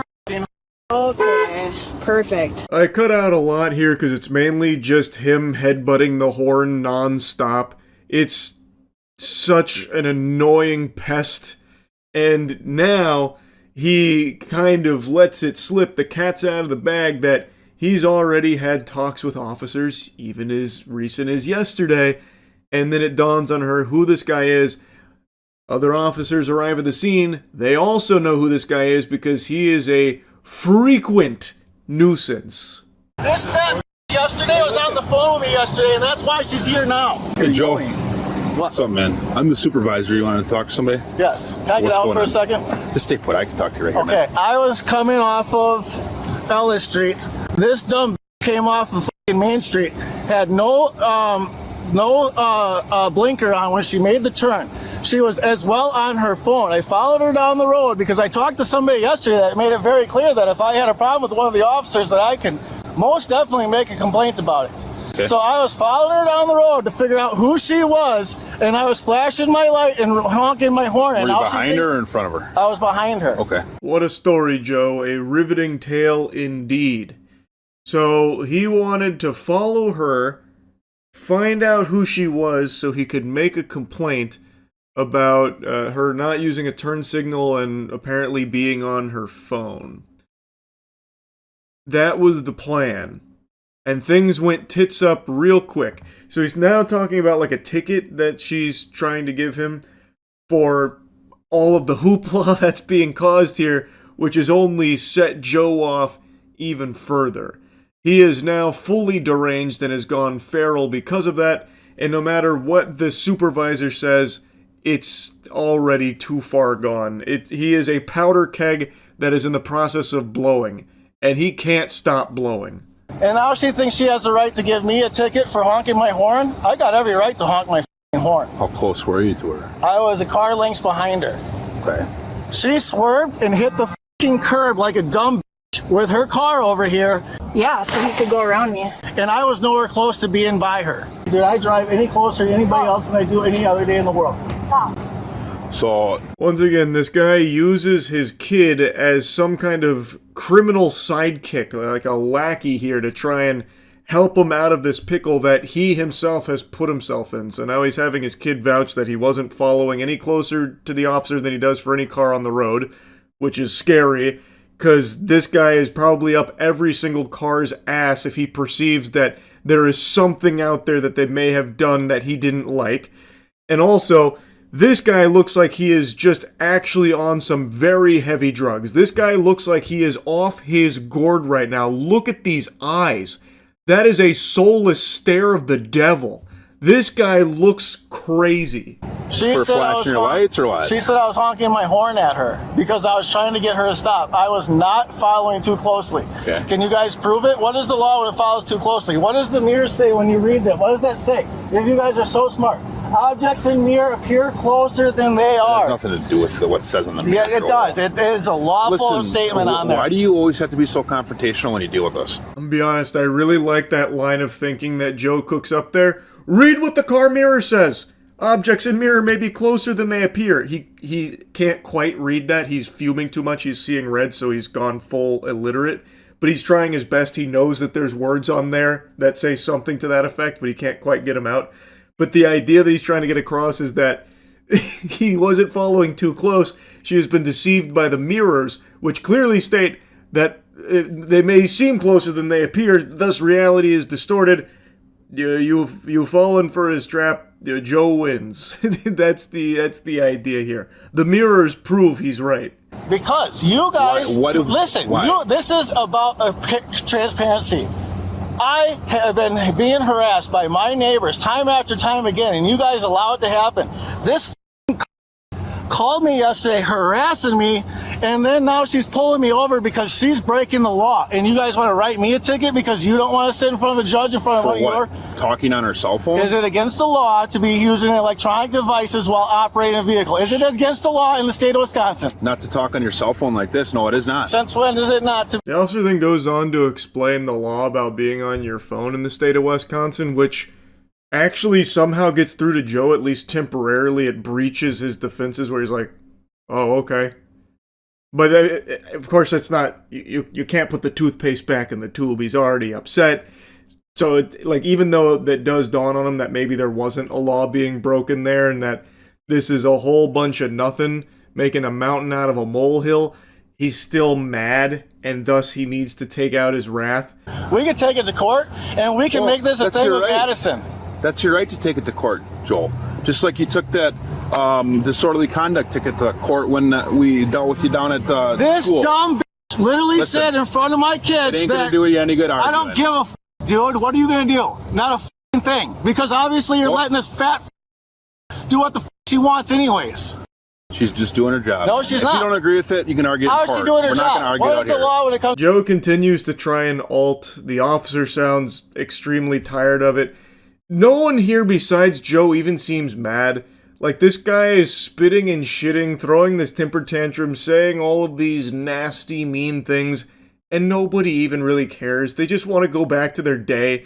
They're not even looking to, like, make a big deal out of this, it seems. Like, they just want to give him the ticket and just wash their hands of it. But Joe insists on taking it to the highest possible extreme. Did I break the law? Okay. So stay put. Don't make the saying worse than it has to be, Joel. What are you gonna do about it? Stop. I dare any one of you dumb to try to put your hands on me.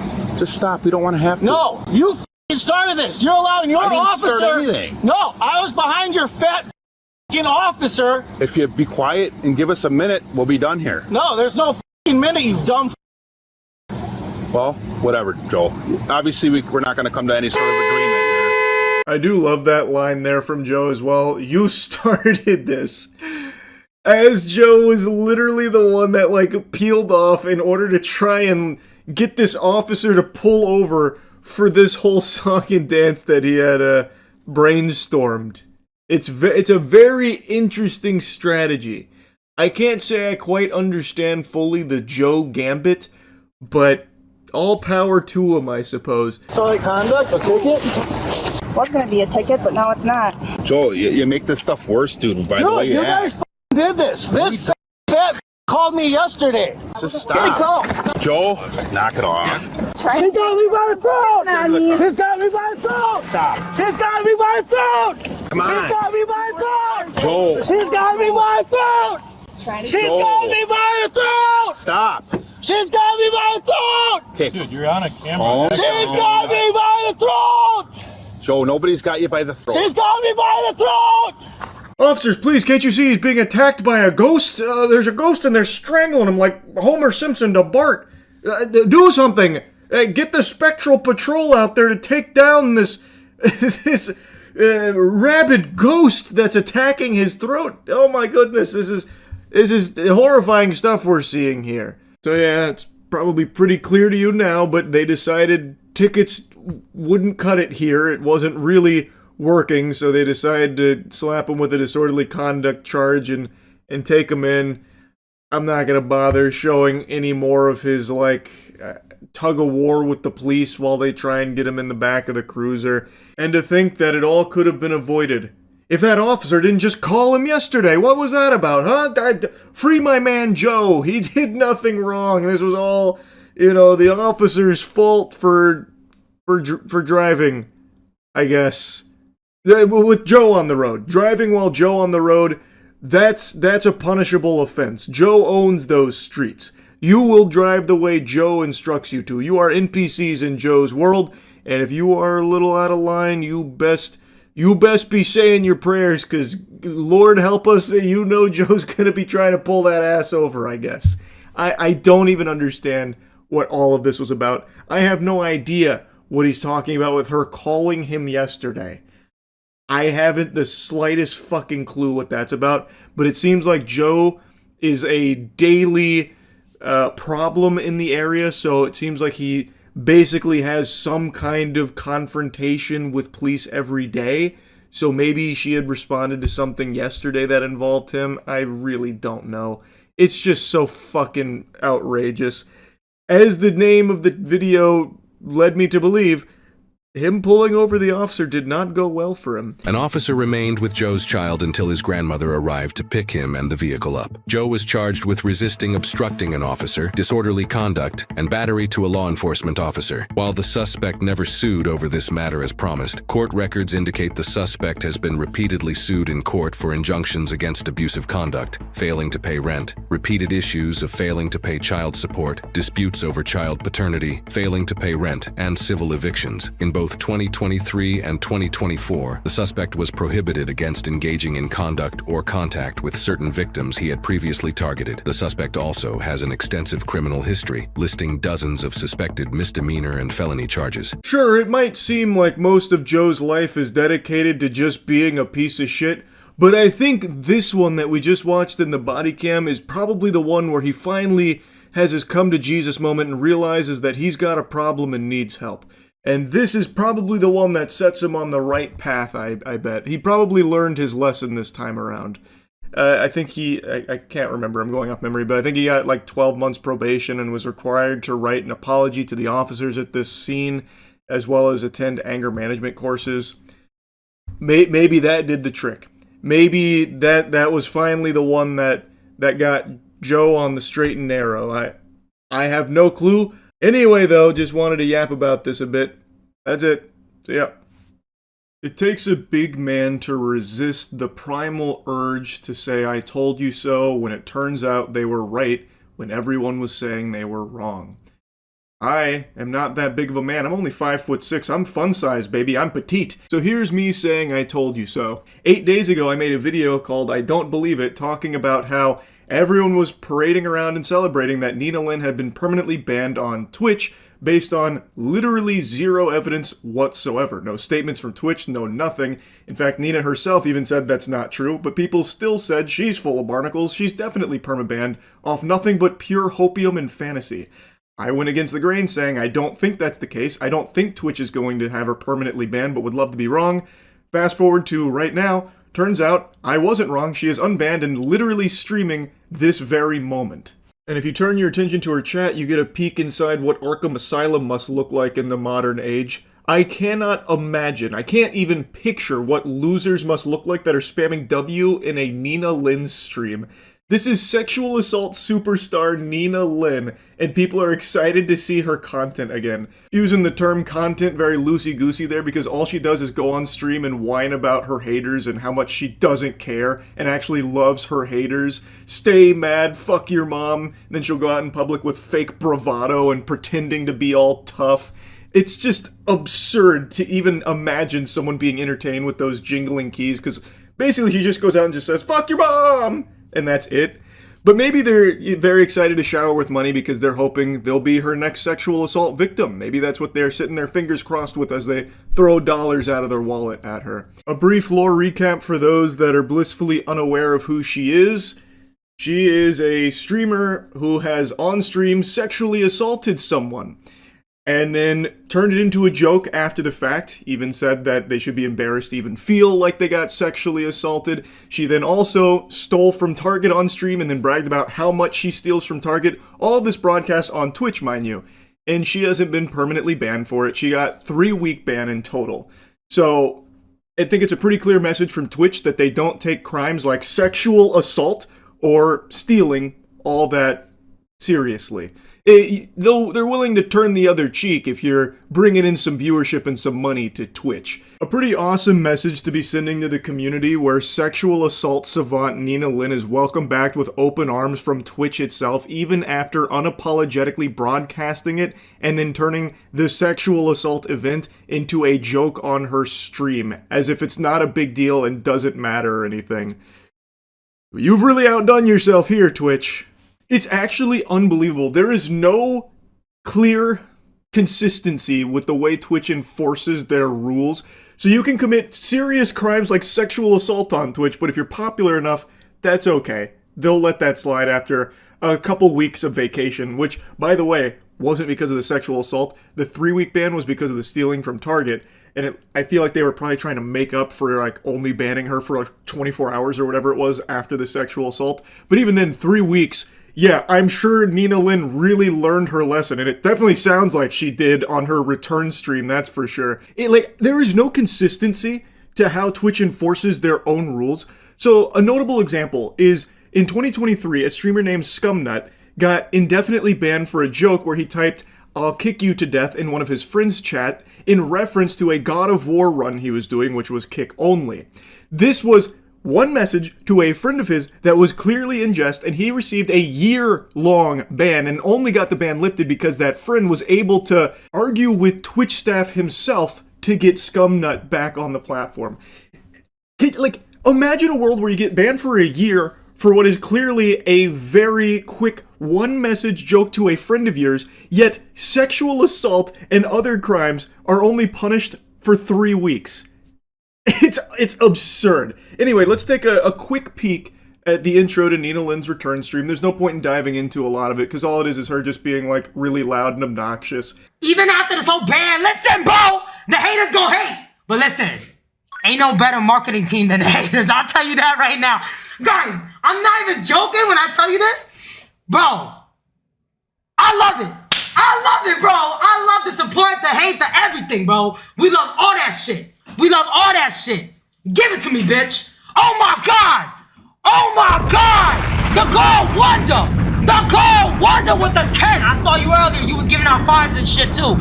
Shout out to the Girl Wonder, man. Man, she really has the voice of an angel and the mouth of a sailor. What an incredible combination. And she is as loud as a child on Xbox Live. The perfect recipe for incredible success. So much financial gain, even after blatantly sexually assaulting someone. Yes, sir, that's sexual assault superstar Nina Lynn back in action. Hide your cheeks, because she's coming for him without consent. It's incredible stuff, Twitch. You've really outdone yourself here. What a strong message you're sending. Now, it's not all just her gloating to her haters. She's also doing something really nice this holiday season for some kids, where she's going to be giving them money. So I'm going to go ahead and play a quick segment there of her maybe turning a new leaf here and doing something nice. Maybe I'm spoiling it. Fuck it, I'm gonna spoil it.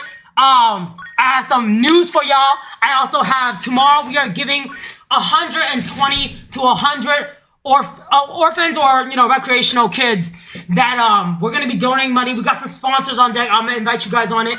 But the money is gonna go towards the kids, bro. I'm very proud to say this. I've been working on it for a week now. Anyways, that's tomorrow. That's tomorrow, guys. That's tomorrow. We're not gonna worry about that right now. But Christmas is really for the kids. You know what I'm saying? Even though I'm Grinch, I might just dress up like Grinch. Who knows? Sounds very sweet. I'm sure that's coming from a place of genuine care, no doubt.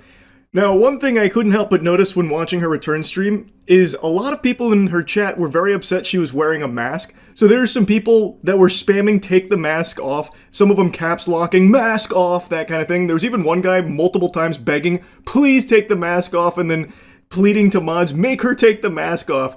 Which is so incredibly sad. It's like they're just desperate to goon to her or something. That's why they're there. So like when she had the mask on, they were shaking their fists. No! Take the mask off! What fucking losers. Holy shit. I just had to point that out. I didn't screenshot all of them, and I don't feel like going back through and doing it. But when she had the Grinch mask on, there were people like really upset that there was a mask she was wearing this time around.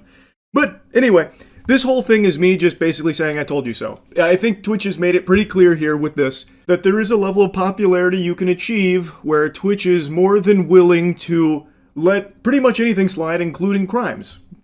That's a pretty great message for Twitch to be sending. Pretty awesome stuff. I'm not surprised to see this. I'm just pretty upset about it, is all.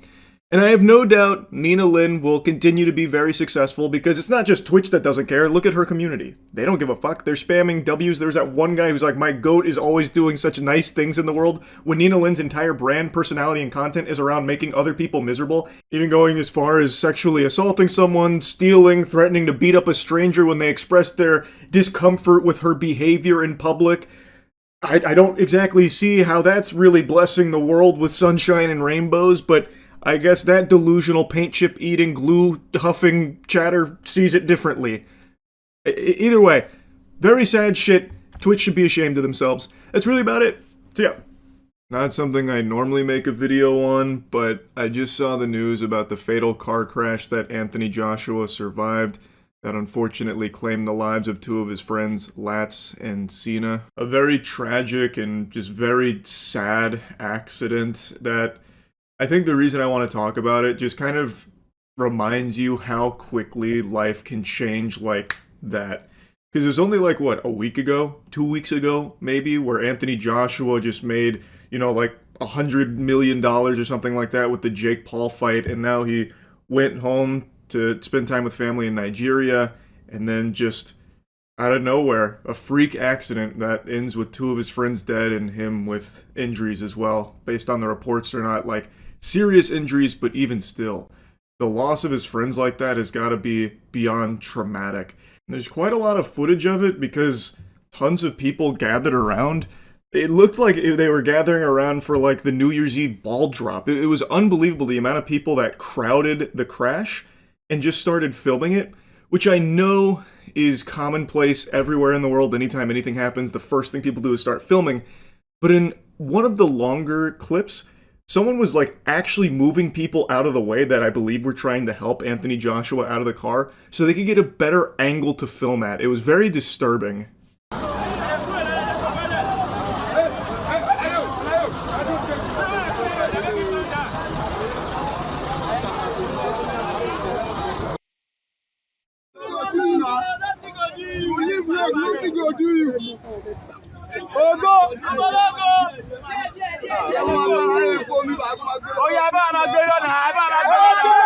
You can briefly see in that clip that the SUV they were traveling in is just completely destroyed, just obliterated.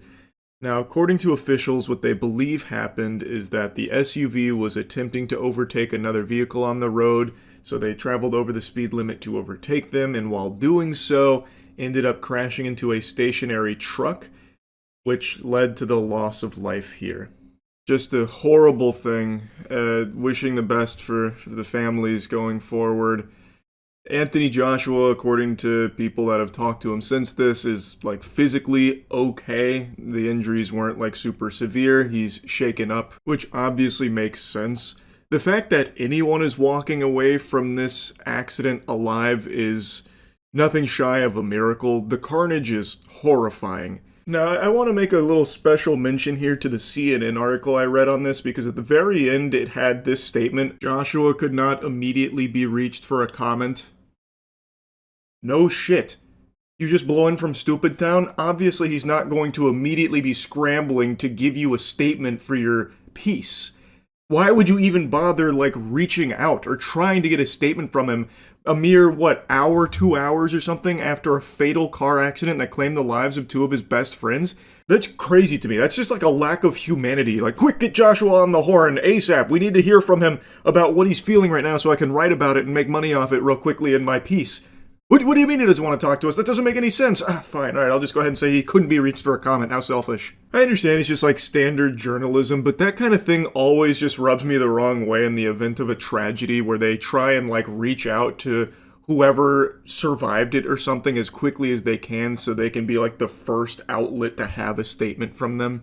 I don't know, that never really fully sits right with me. Anyway though, like I said at the beginning of the video, I don't normally cover things like this, but when I was learning about this story, I don't know, man, it was just such a terrible thing, and it's a very scary reminder of just how quickly life can change, where things can be going amazing for you in life, right? Like Anthony Joshua just recently was talking about having the best weekend of his life with everything going on.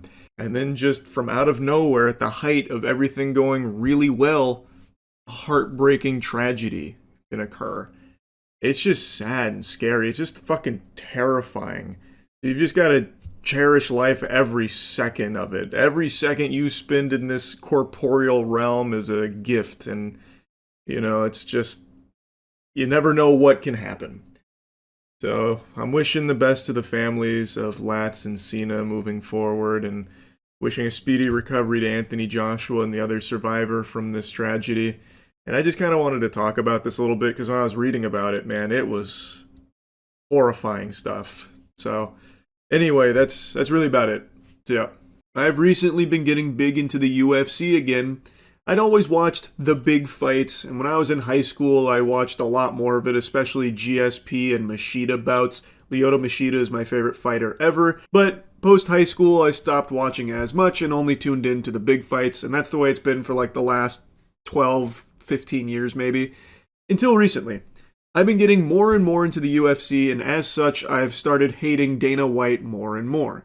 I feel like as you pay more attention to this sport, you unfortunately have to pay more attention to this fucking fungus. Now, the obvious that everyone talks about is how he refuses to pay his fighters appropriate wages.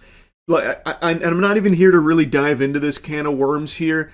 I'll briefly mention it, though, that it is sickening how underpaid the athletes are in the UFC. The only ones making, like, real money are, like, the actual superstars. But, like, their starter contracts of the 12-12, 12 the show, 12 if you win, that should be criminal. Dana White should be in handcuffs right now for that kind of shit. It's fucking disgusting how underpaid UFC athletes are if they're not champions. And it's something Sean O'Malley mentioned as well, though Sean O'Malley seems perfectly content being financially cucked by Dana White because he often defends it. But Sean O'Malley was talking about the money he made as a champion being significantly different from the money he makes not being a champion, which I think most people would expect. But the difference is absurd. I think a lot of you have probably heard that UFC fighters, when they're starting out, have to still have a part-time job elsewhere. They can't do the UFC full-time.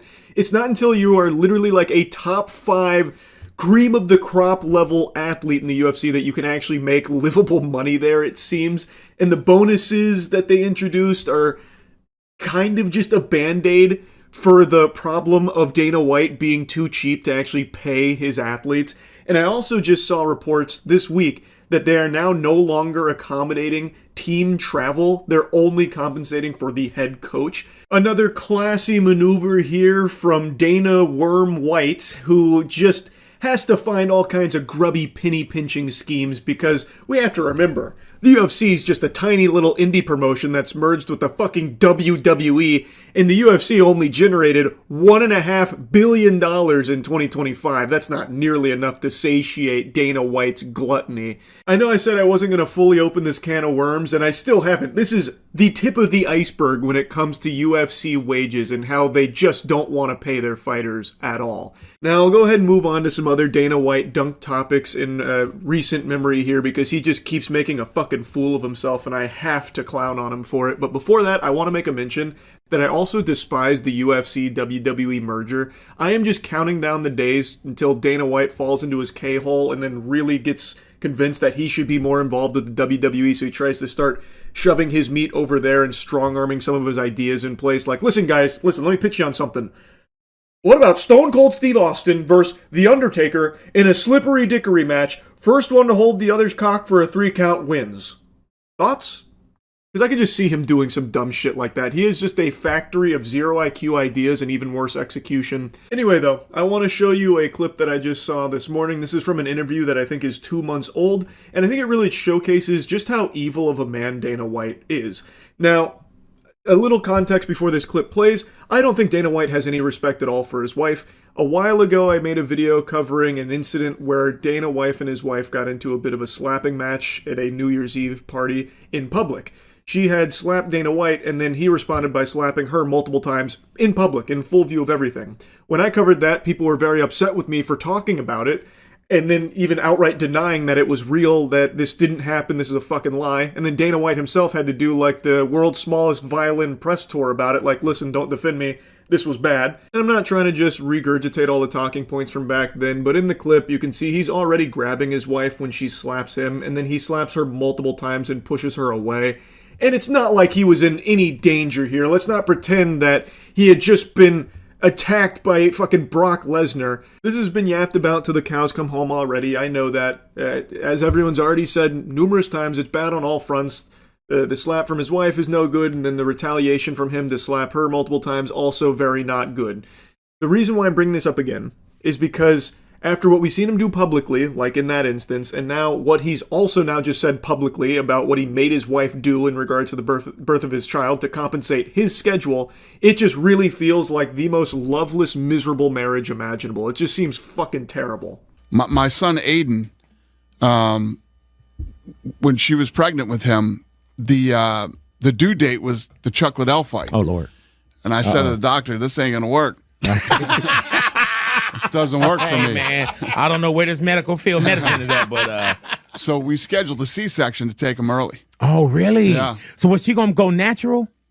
No. Okay, but there was a C-section. You're like, no, we got to back this up. Like, yeah. Was she gonna go natural? What? Like go in when the baby? Yeah. Yeah. When the baby's due, Hey, the baby's due. Let's go. But y'all did a That was supposed to scheduled be season. Saturday on the fucking Chocolate Elf fight. That was the date that they pinpointed. And Right, I'm you're like, nah, this ain't gonna happen, Jack. It's not going to work for like, me. no, we're gonna be walking out in Vegas. like, something got to change. That's Big, you crazy. change? Okay, nah, something. But digital detox. He goes on to say digital detox does not exist for him. This story is just vile. Like, I don't know how anyone could hear this and walk away with a positive impression of that.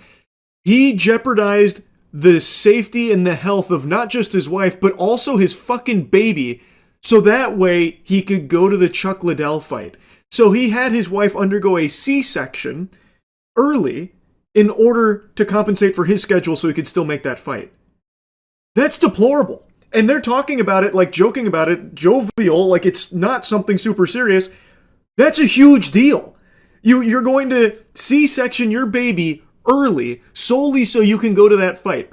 Again, that puts his wife in danger. That puts his baby in danger. That's crazy to me that anyone's looking at this as anything other than just downright evil. This is so scummy. And he's proudly talking about it like, yeah, I don't slow down. I just don't slow down. My wife knows this. I'll be going all night. She knew this getting into it. In fact, with the birth of our baby here, I even made her get a C-section early. Ha ha ha. So I can see that Chuck Liddell fight, That's, what the fuck, man? That's crazy. Ordinarily, to a sane person, the birth of your child is going to be one of the most important, most memorable, most meaningful moments of your life. But to Dana White, that's just an obstacle, because now it's potentially infringing on his ability to go watch the Chuck Liddell fight. That's how much he cares about his promotion. He needs to make sure, the birth of his child is fucking, that's peanuts. That's nothing. That's scraps. Spits on that. We're going to speed that one up. Let's get through that real quickly so that way you can go to the real thing that matters, the Chuck Liddell fight. Like, even the most diehard of UFC fans should hear this and be like, wow, that's extremely concerning. That's just genuinely fucked up. And I have seen some cope with people saying he's probably just exaggerating or kidding around. I watched most of that podcast there. He doesn't go back and say like, oh, that story I told about making my wife have a C-section to deliver our baby early for the sake of the Chuck Liddell fight so I could still participate. Oh yeah, I made that up. I pulled that out of my ass. That was just supposed to be a good goof, ha ha ha moment, you know what I mean?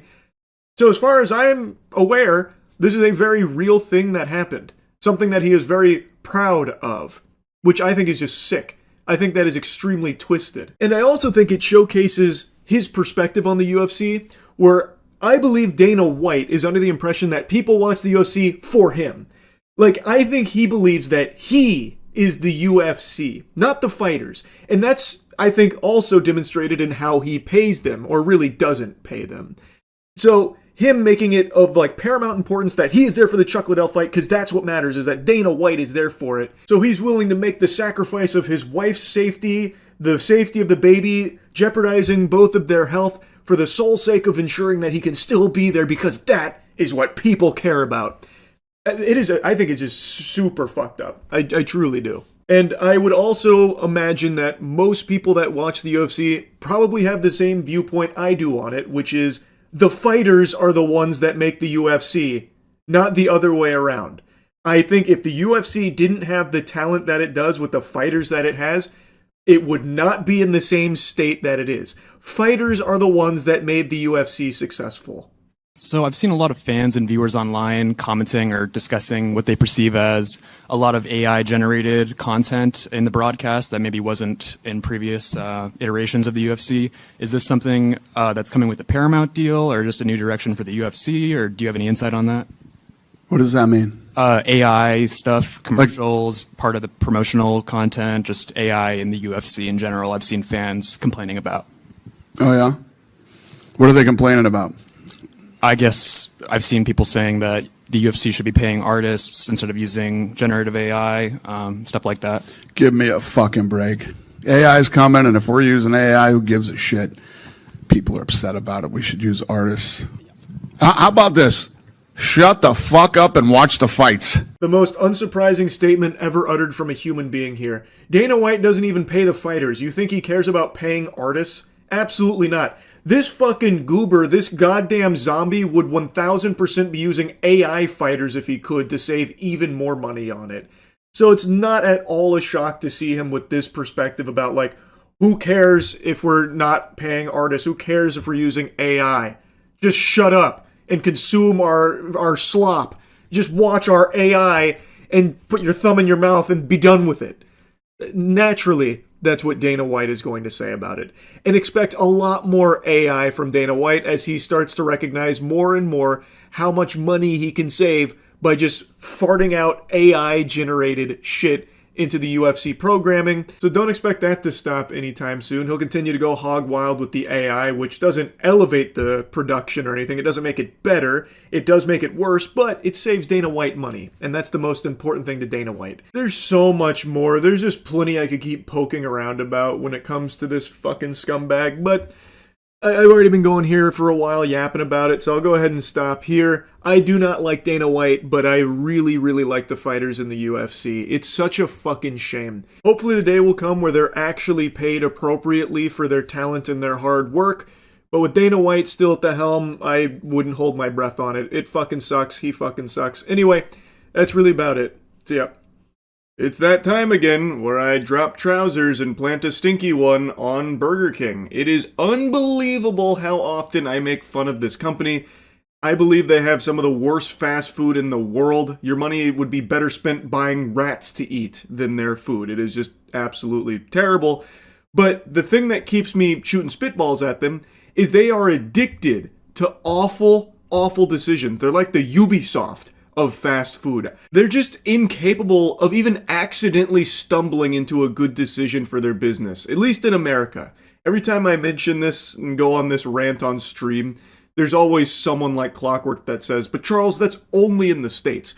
Internationally, Burger King is serving up some high quality cuisine. You know, what's better than serving up smiles? It's like, okay, I guess I can't speak for the quality of Burger King outside of America, but every Burger King in America is a fucking hate crime when it comes to food. It's terrible. It's terrible. And now their most recent announcement is probably their stupidest one yet, that's an accomplishment. That is actually an achievement. I cannot believe Burger King found a way to get stupider, but they did it. That orb of confusion working overtime over there at the Burger King HQ. Good morning, Patty. Would you want an AI voice in your headset all day at work, built to assist you? Looks like the women's restroom needs cleaning. But also potentially listening in on your interactions with customers. Thank God, finally! An AI assistant that can jack into the headset of all Burger King employees to act like their fucking mother saying, hey, did you remember to clean the bathroom? Go lick the shitters clean, please. Burger King demands it. And then also monitoring your speech to ensure you are saying please and thank you enough times per day. Excellent. This is what everyone's been begging for. This is probably the most desperate attempt to ham-fist AI into a corporation to try and see any kind of like clawback on money, because I bet Burger King's already lost quite a bit investing in AI and somewhere in their pipeline, so they're like, okay, let's check for please and thank yous, and then anyone who's not, pinky up saying please and thank you to every customer will just fucking fire. And they're trying to frame this as a friendliness coach. My left butt cheek, a friendliness coach. All it's doing is reminding them to do chores and monitoring their speech. It's going to be used as a tool of fear, because if you don't say please and thank you enough, or go, shove your head in the toilet and give yourself a swirly when AI Patty at Burger King tells you to do so, you might lose your job. How is this coaching you in any way, shape, or form? This is outrageous.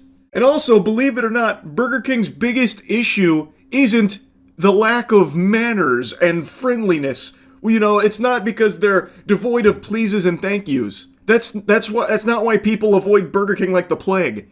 It's because they literally serve up the plague on a bun. They serve you sewage. They serve you radioactive sludge. If Burger King wants to improve customer satisfaction, work on your fucking menu, not the pleases and thank yous from your employees. Well, that's what a new tool at Burger King plans to do, and it's causing quite a stir. The company's chief digital officer telling The Verge the new BK AI, named Patty, was listening for certain words like please and thank you, so managers could see how their staff was performing on friendliness. The chief digital officer over there at Burger King is a damn clown.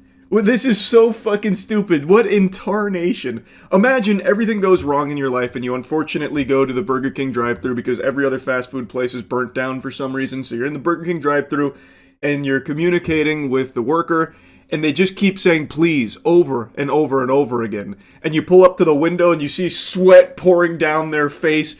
You know, they're fucking panic in their eyes because they've got Patty in their headset threatening their life if there's not enough pleases in there. They're going to stop their heart or something, like blow up their brain like it's Suicide Squad. You only said please 15 times during that interaction. I'm sorry, Doug. This is the end of the line. Their fucking head pops. Burger King providing NBC News with this video showing off the new tool. Is there anything that needs my immediate attention?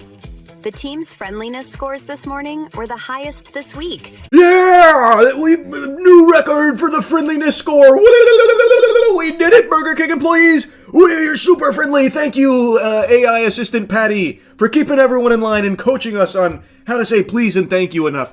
We saved Burger King! The company telling us in a statement that the tool, listening for keywords, was used in limited pilot restaurants. This is anonymized data, so it is not tied back to an employee. Let me interrupt you there. No, it's not. You're full of shit. You're full of fucking dog shit, actually. There's no such thing as anonymized data in the current day and age. Everything you interact with, everything you use, and it's certainly every AI spy that they're jacking into your fucking headset is collecting data. No doubt in my mind. I don't even know why you're bothering to try and spin that baloney. Everyone knows that's not true, brother. What the fuck is even the point in trying to hide it? There's no punishments for it or anything anymore. Just say it with your whole chest. Everyone knows. It's despicable, but that's the state of the world right now. And it's really a coaching tool. It's about ensuring that we raise the hospitality for the overall restaurant. The company also saying, we believe hospitality is fundamentally human. Fundamentally human, you say? Why are you using AI to teach it then? Oh, this hospitality thing, fundamentally human. Which is why we brought in Jarvis over here that can blow up your asshole if you don't say please enough to teach you how to be human. That makes a lot of sense there, Chief Digital Clown. Good work. You could call it the friendly wars in retail. The customer interaction matters. And for evidence of this, just take a look at the success of Chick-fil-A. A lot of people, when they talk about Chick-fil-A, don't actually talk about their chicken sandwiches. They talk about how the employees greet them. What world are you living in, Buster? When people talk about Chick-fil-A, they are often talking about the food. Them having to say, my pleasure, like fucking corporate drones, is not necessarily something people love about the experience. I don't know real human beings, like real non-bot people that go to Chick-fil-A and really feel like butterflies in their tummy and get tingly and excited when they say my pleasure when they get served by the Chick-fil-A employee. They are forced to say that. That makes it a non-genuine interaction. That makes it insincere. The reason Chick-fil-A is successful is not because they say my pleasure, it's because the food is very high quality compared to other options, like fucking Burger King, for example. This is ridiculous. And improving the friendliness score of Burger King isn't the secret ingredient here, the chemical X to save the business, man. There's only one spot worse on the planet for food than Burger King, and that's Long John Silver's. If you go to Long John Silver's and you try and eat the whole menu, you're basically committing suicide. So that is the lowest food can go, and Burger King is just barely above that. And no amount of friendliness is going to change people's want to be in Burger King. Long John Silver's could offer you a blowjob every time you walk through the doors, and people probably still wouldn't go if they also had to order food to receive it, because it's not worth it. It doesn't matter how friendly they are. Is it a nice thing if the employees are really friendly and customers feel like they had a joyful experience or whatever? Yeah, that's cool. Like Culver's, I've always mentioned. Culver's is my favorite fast food place. I think their food is extremely good. And I've only had a positive experience there. The first time I ever went to Culver's, the manager or whatever came up and apologized for the long wait for my fucking chicken tendies, even though it only been 2 minutes. I didn't even realize I was waiting. I had placed the order and then I sat on my phone for what felt like 10 seconds. The guy came over, was like, oh my god, I'm so sorry this took so long. Here's a little gift card for some custard and stuff. I'm super sorry for the wait. It's almost ready. I was like, brother, I didn't even realize I was waiting. It's no big deal, man. And like he was super nice, and like every time I've been to Culver's, everyone's been great. But that's not the reason I keep going back. It's because the food is really good. That's just a nice little perk, I suppose. But the food is the reason why I keep going back to Culver's, and that's going to be the same song and dance across the board. And like the difference is, when it feels organic, it's significantly better when it's forced by Burger King's AI patty that's jacked into their cerebral cortex, forcing them to say please and thank you out of fear for being fired. Like, if you're trying to create a positive atmosphere, it should probably start with the employees, I would say, more so than the customers. If the employees are happy and having fun, the friendliness score might just naturally boost because, well, maybe then it'll be a better environment that they'll want to interact more positively with customers as opposed to being forced under the corporate thumb to do so. It's so dumb. This whole idea of an AI assistant being used to coach employees on how to be friendly. It's outrageous, it's absurd, it's fucking gross. What a completely useless use of AI for the sake of having AI in Burger King.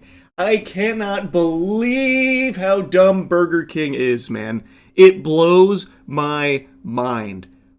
So anyway, just wanted to insult them again for the millionth time because they keep doing absolute garbage like this. That's about it. See ya. Oh, what's the matter? You can't sleep either? Yeah, I know the feeling. Look at us. 2 peas in a pod. Unfortunately, I can't deploy a tactical breast with some warm milk for you to suckle upon. These puppies aren't spec'd into that build. Best I could do is maybe lactate a bit of gamer subs out. So, we're gonna have to settle for the next best thing, which is a little lullaby, which hopefully will serve as a nice AoE and hit us both, making us sleepy. I'll see you a little bit, alright? Yeah, see you soon. Hello. You want to clip this on? Sure. Oh, you're a streamer? Yes, I am a streamer. Well, Oh. best of luck. This is our last game. I believe it closes at 7 today. So. 6, actually. 6? There's only half an hour left. This is a clip that blew up a few days ago, but it has a brand spanking new development here where the gentle sir, Fedora Tip, in the video has decided to double down on his cringe embarrassing behavior. So we're going to give you the whole kit and caboodle here. So this is the genesis. This is where it started. The woman in this video is a streamer. Her name is aka Nimsco on Twitch, but she is a grandmaster in chess. Her name is Nemo, and she's doing this at a convention where people sit down, they play chess, and she's streaming all of it. This is the last contestant of the day. She believes that there's still quite a bit of time left, thinking that it closes at 7. He hits her with the classic, actually, it's 6. So there's even less time than she thought, but she's more than willing to accommodate and play through this game with him because he waited for it. Take your queen. Oh shit, I forgot I can do that. Yeah. Take queen. Just gets hard. Yeah. You're running out of time, Bill. What happens if I run out of time? You lose the game. But it's okay, you can use some of mine. I do have to run though because I didn't realize the con is closing at 6. Oof, that's a big-time blunder right there from this prodigy that stepped up to the plate. He hung his queen out to dry, and she capitalized, taking the free piece.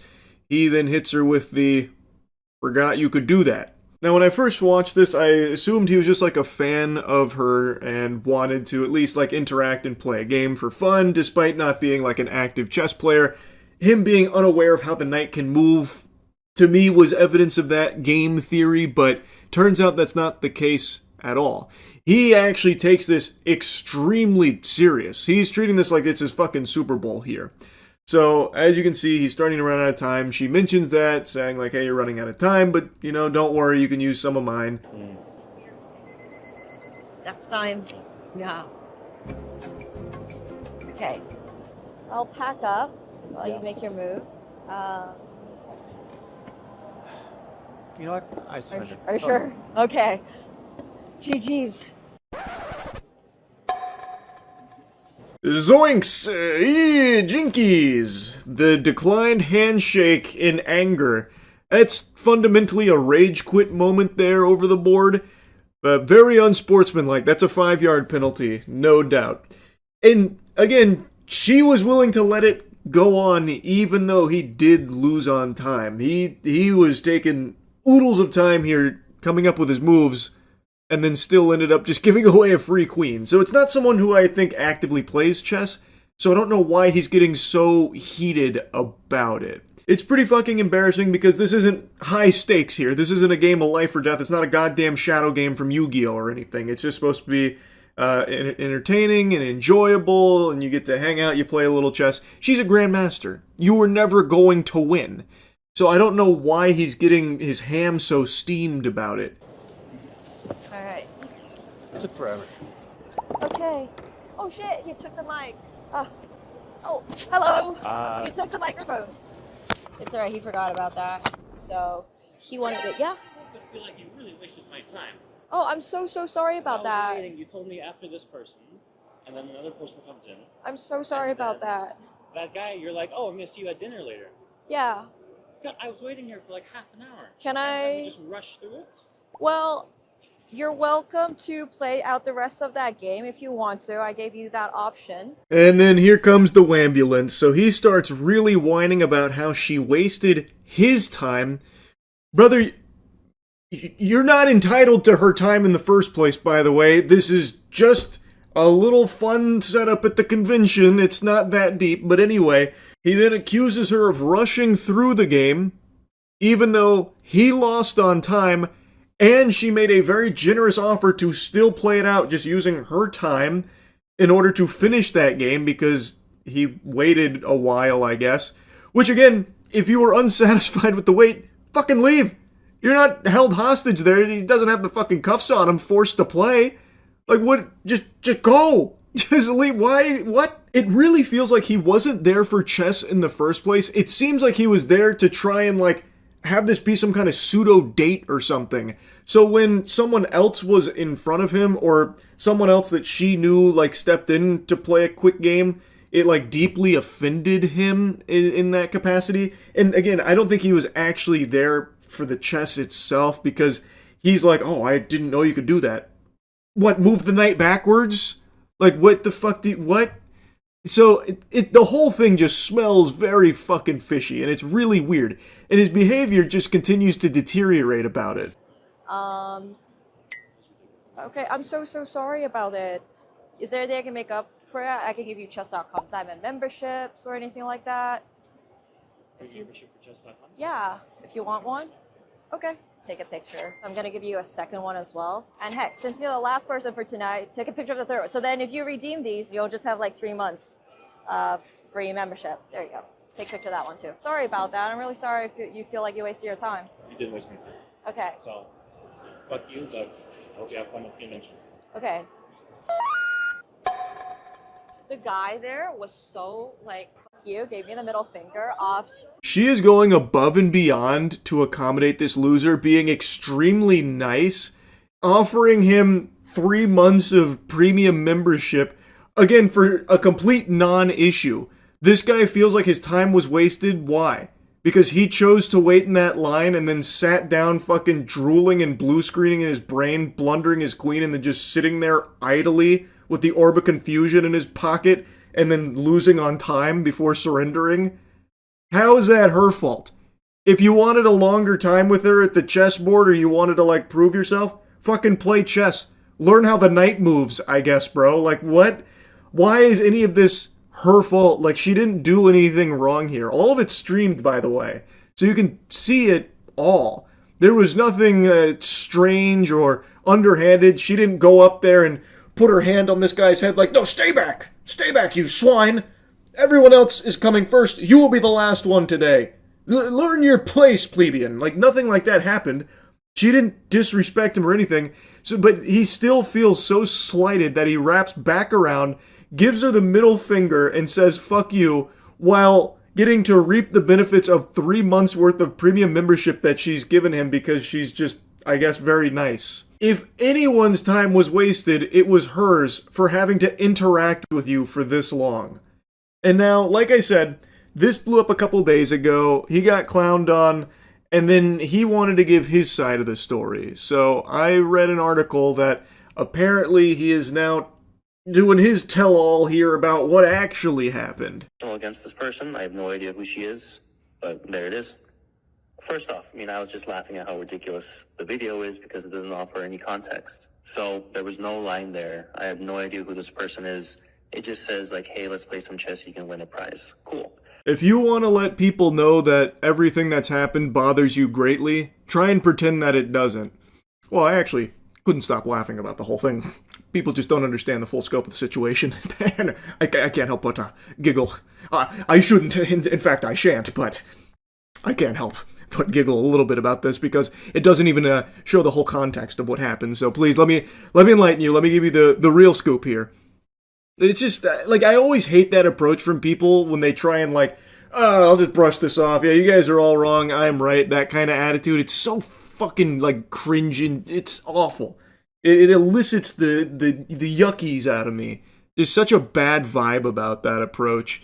But anyway, he goes on to say that he just hopped in this line because he saw that you could play chess and maybe win a prize. He didn't know who she was, but was more than willing to play chess and go for that. Big question arises there. Why? When you suck this much ass at chess, you hung your queen, like, immediately. I go up, she's with someone, and I have to wait. That's fine. She says you'll come up after this person.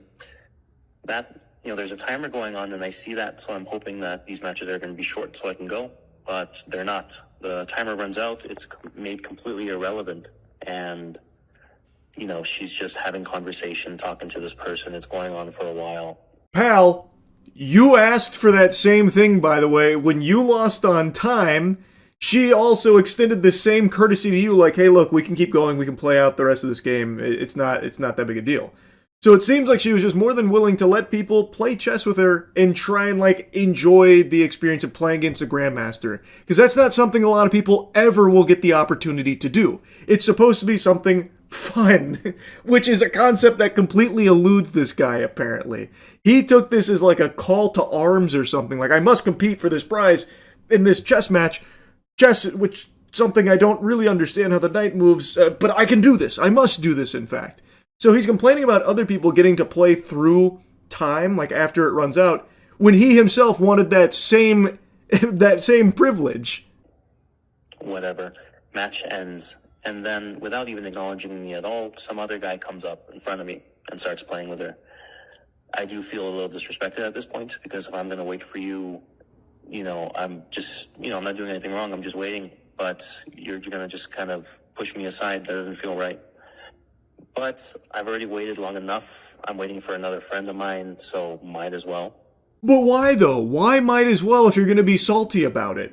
What's the point there? You're just letting yourself stew and marinate. So, from his story here, his telling of the encounter, someone cut him in line and took his place, his rightful throne there at the board. So now he has to wait even longer. Well, just leave then, man. Like, again, it's not like you lose anything by waiting except your time. And if your time is something that you don't want to allocate to this, then just leave. No harm, no foul, no big deal. Maybe it's a little upsetting that you got skipped in line when you were really eager to play. Okay, that sucks, I guess. But that's also not her fault. She didn't just, like, wave someone through like, hey, fuck this guy. I want this guy to come up and play instead. Doesn't sound like that happens.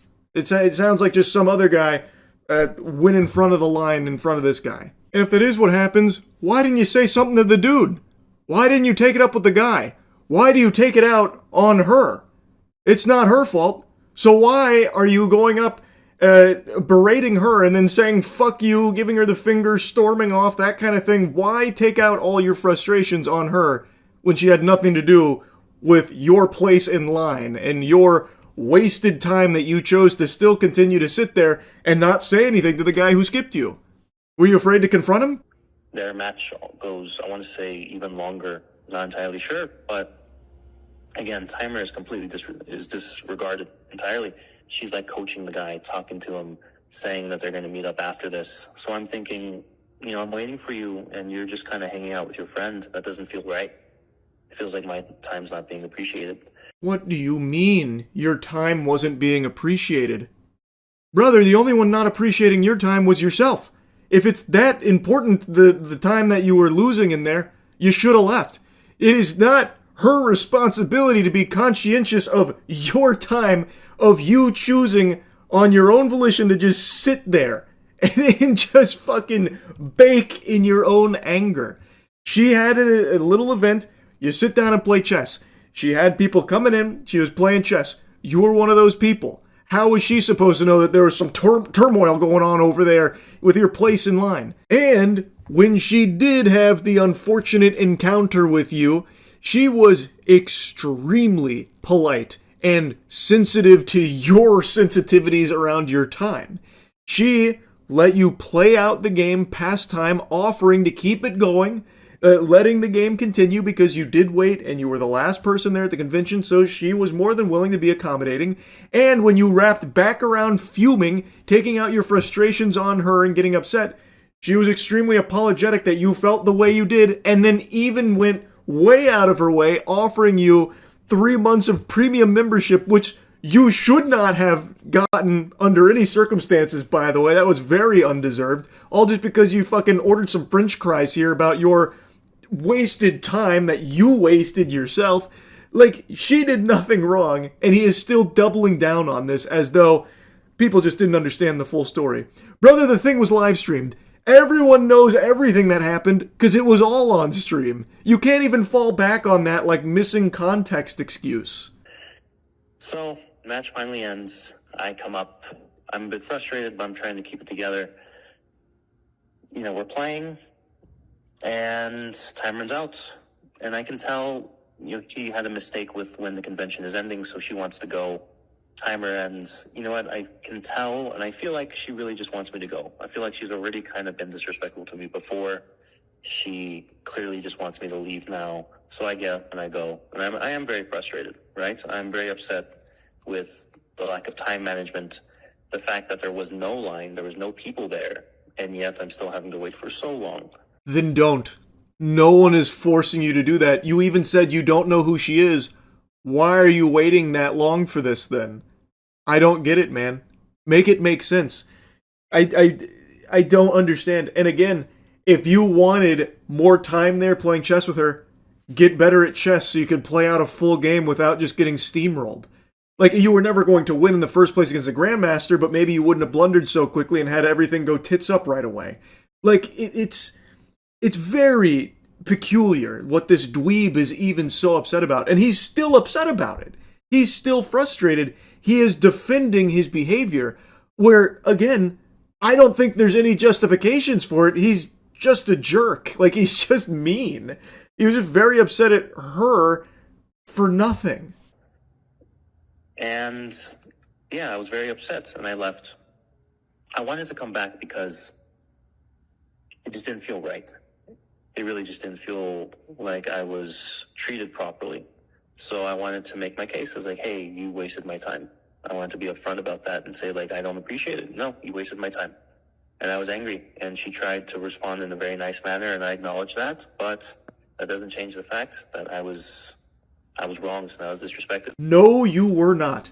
You were not wronged. You were not disrespected. She did so much more than any other human being on the planet would have in this situation, with treating you with respect and being very apologetic over a complete non-issue, just an issue you've made up in your own noodle. This is absurd, man. What a crazy response to have to this. Like, it's shocking to me that there's no self-awareness. There's no realization that he was in the wrong. There was nothing disrespectful that happened here on her end. If he was cut in line, yeah, it's disrespectful. Why didn't you take it out on the guy who actually disrespected you then? If that actually happened, why are you targeting her for that? She had no control over that mishap. She didn't order that guy to cut you in line. It's not like it was a sleeper agent. She didn't have, fucking security come in and just, push you to the side so they could play with her and take away your precious time to ruin and disrespect your time at the convention. So why are you taking all that frustration out on her when she did nothing wrong and did everything she could to be respectful and polite and even apologetic, even though there was nothing to apologize for in the first place? Wild, man. Truly wild stuff. Anyway, that's really about it. So, yeah.